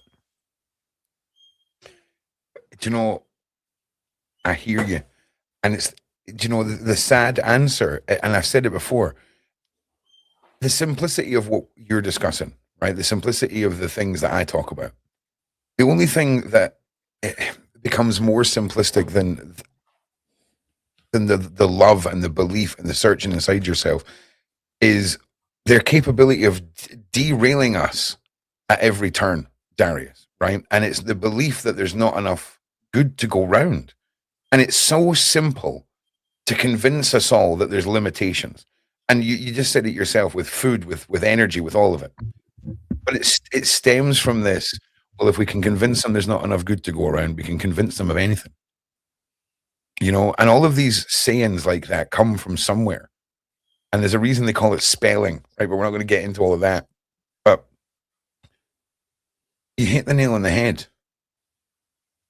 You really have. Because when you're convinced of scarcity, and when you're convinced of scarcity and lack of self-belief and self-identity and lack of truth about what we're capable of, it becomes a hopeless cycle, you know, for a lot of people. And I think people really do need to just get 3 freaking jars of rice, right? And believe in themselves for a week and see what happens. It doesn't cost anything, you know? And I'll be honest with you, Darius, there's some questions that I really want to ask you. I don't, like, again, I'm going to just apply what you've said to this. And we'll ask him. And then if I feel it's, no, well, I'll just say no. I'm here because I believe I'm here to destroy evil, Darius, right? And like I say, I'm the bag of cement being thrown at the wall. You're the oil painting, right? So the evils of the world know all this, okay? And their end game and control, Darius, the species that have been here for centuries that aren't positive, right? The ability for us to rationally handle that reality, okay? How far off do you think we are from being able to deal with not just the dark actions of human beings, but this cycle of control through intervention of, just for the sake of it, call them non-humans, right? Because it covers a lot more than just it's I know what you're saying, and it's happening now. It is happening literally, and I know people have heard this before, and trust me, I'm not one of those people, but it's happening now. And this whole cycle, all right, this whole cycle of all of these chapters, this book or whatever, all of these things, this is the end. When this happens, what I was shown at 16, I was shown that this is not in a scary way, like, oh, this is the end. No, it's the end of all of the pain for everybody. This place is reaching that. And it's going to happen. That's the only thing that I could say publicly that I'm comfortable with, but it ends. Now, even when the Band-Aid's ripped off real fast, Darius, right? There's still that flash point where there's discomfort and pain, right? Before things get to breathe, right? And I think that is what's at the back of people's mind. What's the level in which the downfall is going to come from? And I think It's going to come at every single aspect, man. This is what I'm trying to prepare people for spiritually, because listen, the physical aspect of this is very easy to overcome. It's very easy to overcome this. But where you stand after that, where are you going to stand? And the anchor is home. If you don't have that, that is, if you don't have an anchor point, I know everything that's going on, you know everything that's going on. I totally level with you. I could meet you at every single dark point of this. Yeah, I'm with you. I know you can. I'm asking you because you've seen it, Darius, yes. Right? Not because it's an opinion. Do you see what I'm saying? That's why it's important for us to for these conversations to take place. You know what I'm saying? I'm way past thinking these are your opinions, just to be clear. Like I am. Yes. Well, that goes into what I was telling you before, like being shown these things and me trying to figure out. Listen, a part of me wanted to just go off on a rampage, but I was trying to figure out and see what is the actual solution, even if I'm uncomfortable with it, even if I disagree with it. Oh yeah, comfort has nothing to do with it. Yeah, the people are going to have to deal. Listen,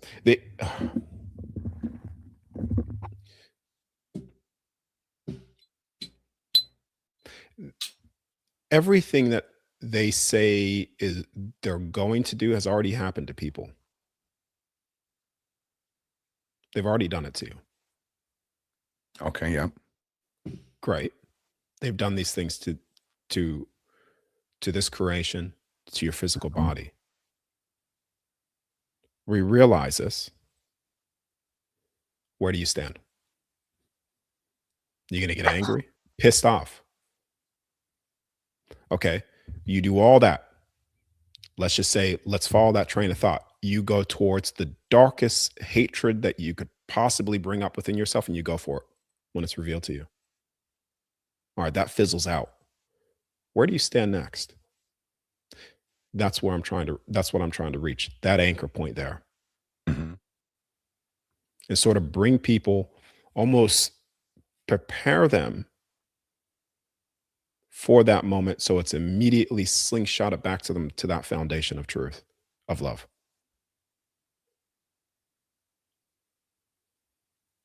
I hear you. That's it.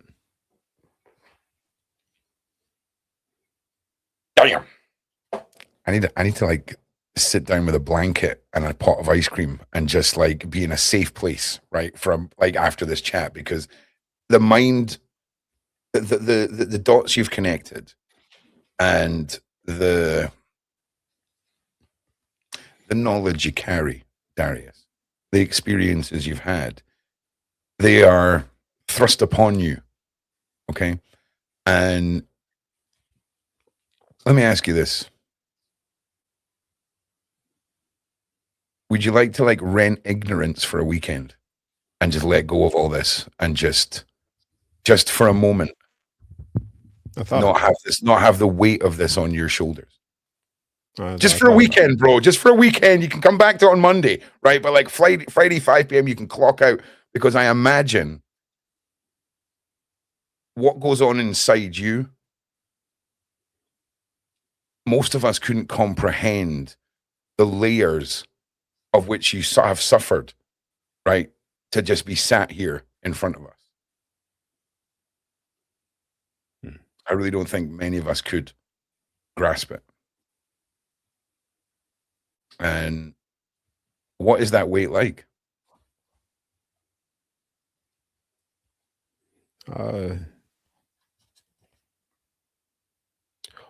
All I want to do is to help people and change this place.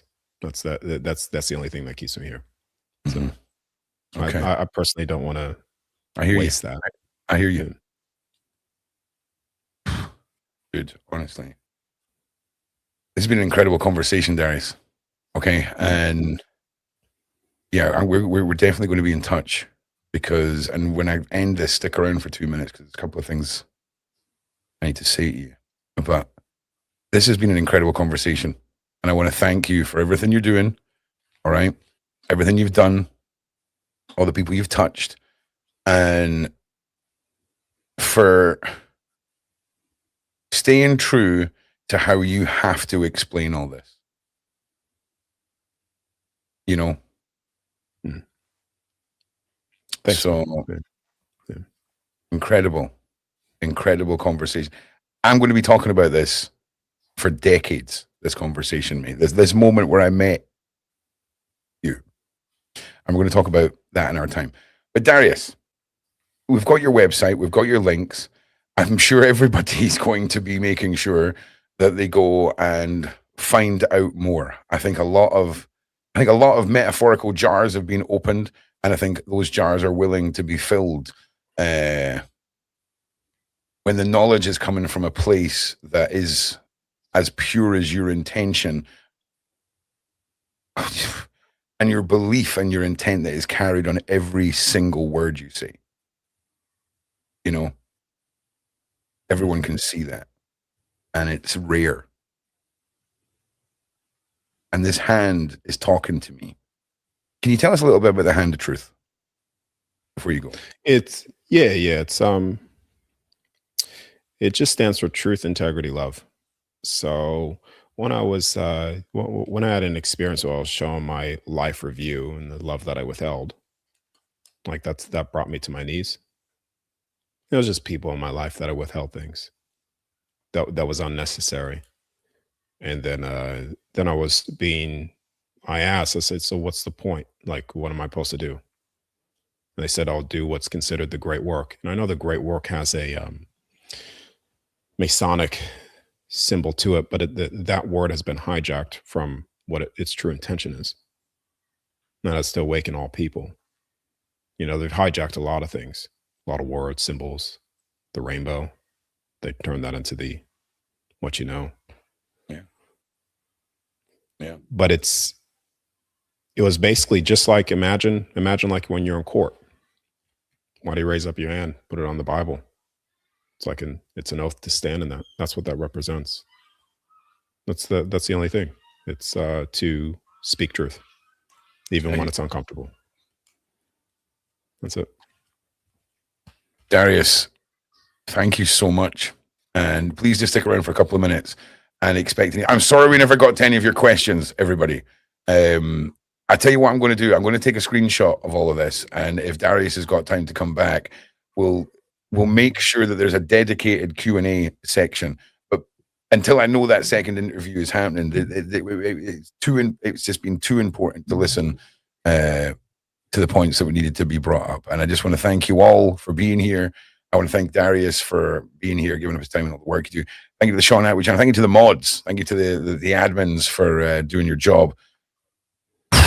Rice experiment. Love yourself. Stand in the mirror. Project that energy. Because I imagine, Darius, I'm not trying to segue us into our 20-minute conversation, but if I say to you, the way that people gather around social media and project this energy into celebrities and false idols, they want to turn that to themselves, right? That just harness that energy that people are so willing to project and project and project. Because when you are seen as a battery, okay, in a scenario like this, your thoughts, your energy, and if we're united through a negative frequency or voltage, it's playing into their hands. And trust me, I'm well aware of how sticky the web is that we're in. It's not an easy task. It's not simplicity. But belief and collective unity and moving towards an enlightened world together has got to be a better option than where we're at. And it's free. I'm just saying, okay? Like, you want a hobby that costs nothing? Bosh, right here. And it costs nothing to try. And again, I thank you for being here, Darius. Thank you for everything. It's been incredible. Yeah.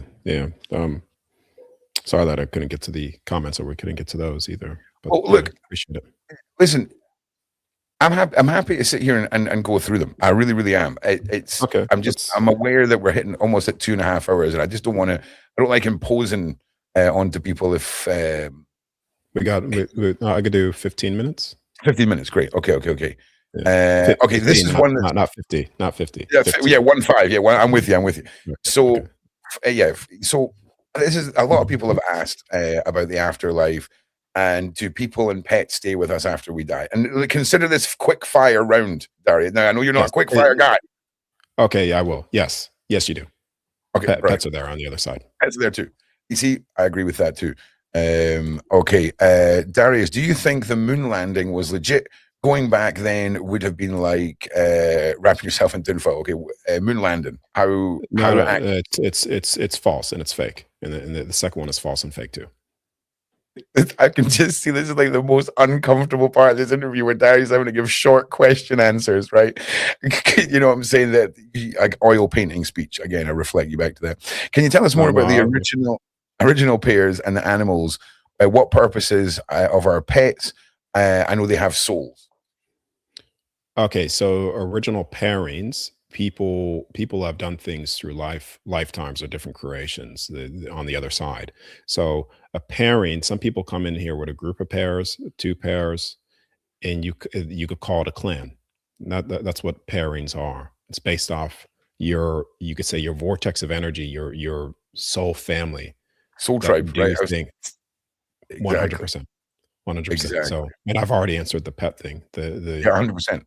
You Yeah. touched on this earlier. The rock-based remains, like the pyramids of Giza, prove that there are way more advanced societies before us, and the mountains cut to tabletops prove that we're not the most advanced. So the big trees, all of that, it ties in with this. It's the lost worlds, right? Yes, it's the past. It's the past, and we are intelligent. Here right now, these physical bodies are intelligent, but we have been put in a coma right now. But we were that past. All those beings were us. Next. Okay. What are the sun and moon really? Cheese. One's cheese and one's a portal. Okay, so I'm just saying. But no, seriously, what's the take there? These are things that were placed here Okay. for this. Just electromagnetics. I'll just say that. We'll move on. Okay. Okay. Sure. Okay. Is it still possible to live hundreds of years, even though we got, think a word we can't say? Is it possible to heal our bodies after the shenanigans that took place with the Jeremy times? Yes. So I'll ask you this question. Does the universe dictate consciousness, or does consciousness itself, the soul, being you, dictate the universe? So you, the soul, dictate. Belief is what does it. And you could also fast. Okay. 12 heavens.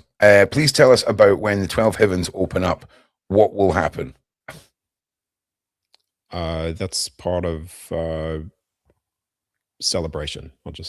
Yeah, you'll find out when it happens. Like, I'm sure it's one of the, and again, I'm dialed into the way you give these answers. Now, how accurate? Hang on. Okay, this is the last one. You said rapid fire, so I'm not doing the. Oh, listen, I hear you, bro. I hear you. Okay, I hear you. How accurate is the Nos Confundens map of the land beyond the ice wall? Great question. He says the planets are projected on the firmament. That the planets are real outside the ice walls. Is that you grasp that?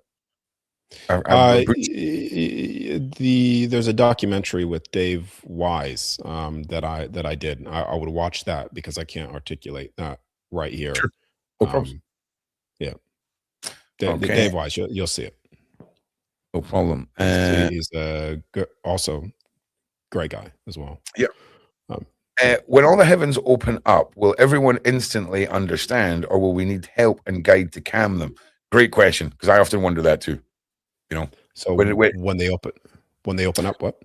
Well, for when the heavens open, let's put it in any context. Like, I mean, you can apply the same thing to any form of massive change in the world. We're going to need help through, right? But when it comes to the spiritual awakening, off-worlders, all of this.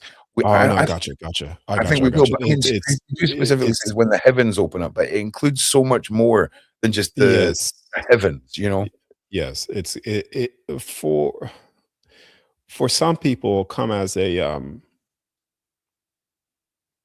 all right, it's like looking at that image again. And I'm going to give the oil painting to this. Sorry. Yeah, It's that's okay. it's like looking back at that image of the construct, this creation. When you look at that, you remember. You're like, oh, it's familiar. I remember this. When events like this happen, it's going to be I've I've known this all along. You'll remember. It'll be a shock for some people. So other people, they'll be like, finally. But again, I know this event is to occur, and you'll see it play out through you'll see it play out through governmental systems where they're doing like releases of certain classified UFOs and alien races. But this is just a start, and it's just a start for. But this is all part of that. Let me ask you a Because random question. the next question is the next question is going to be, well, where do they come from?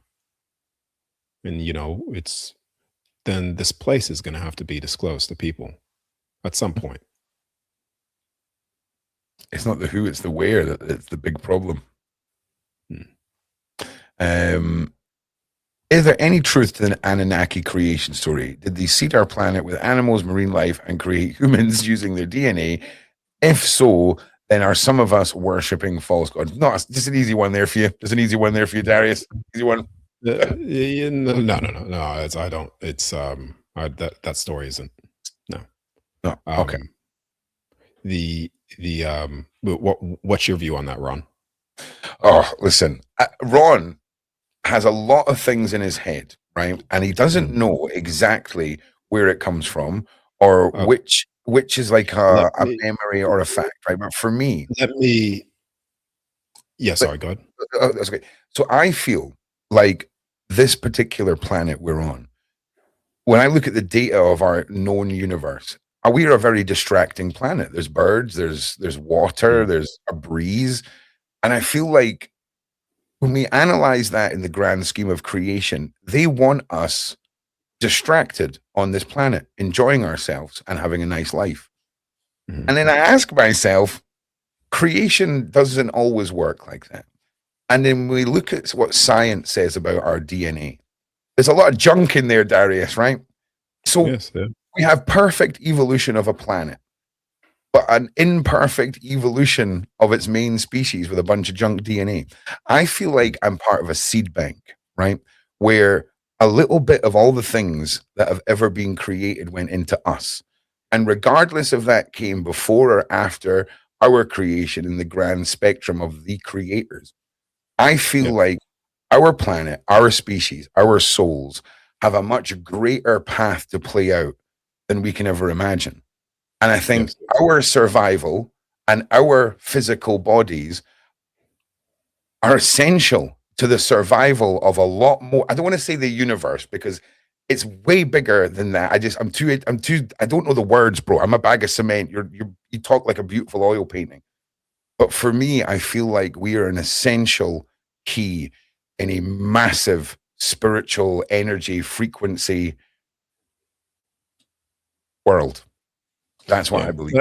I don't know where they came from or any of it, but that's what I feel. Let me just say this with that one comment. I'm going to ask you this: what came first, the chicken or the egg? With this creation, I'm going to tell you that the chicken came first, and what was made within it is the ability to produce an egg. So all of what we see here right now, from the blueprint of this design, I'm going to say that the trees were even placed here and made here. Everything was already pre-set up, and we were all placed here in terms of the creation, the creation itself. Yeah. The day will come where you can speak the way you're meant to speak, bro. It's coming. Okay, it's coming. It's coming. I'm telling you. That was all the questions that I managed to save, right? So I'm apologizing if your question didn't get saved. I see you, bro. I see it. Right. So look, I'm going to put a pin in it there. Okay. I can tell you with some confidence that I'm going to be doing everything I can to get Darius back from our conversation. And Darius, thank you. Thank you for all of this, right? Your links are in the description. Yep. Please, everyone, go and check out the website, check out the YouTube channel, all of that stuff, and stay tuned for more. You stay there, Darius. I've got something. Is there anything? No, hit us with your final words. Like throw that love out there one more time. Okay. Well, it's I would just sit with this afterwards. We talked about the alien races and everything, but I'll sit with this afterwards and ask yourself, if you die today and you went to the other side and you had a group of beings come there to you and ask you, can you help wake people up? What would you do? Meditate on that. And that's what you should be doing. Because there's going to come a time when you do cross over and you are asked, how did you help?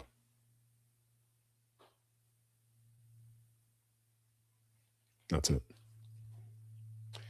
Like and subscribe. We'll catch you all in the next one. Thank you for being here. I'm Ron Swanson. As always, be safe out there, guys. Peace.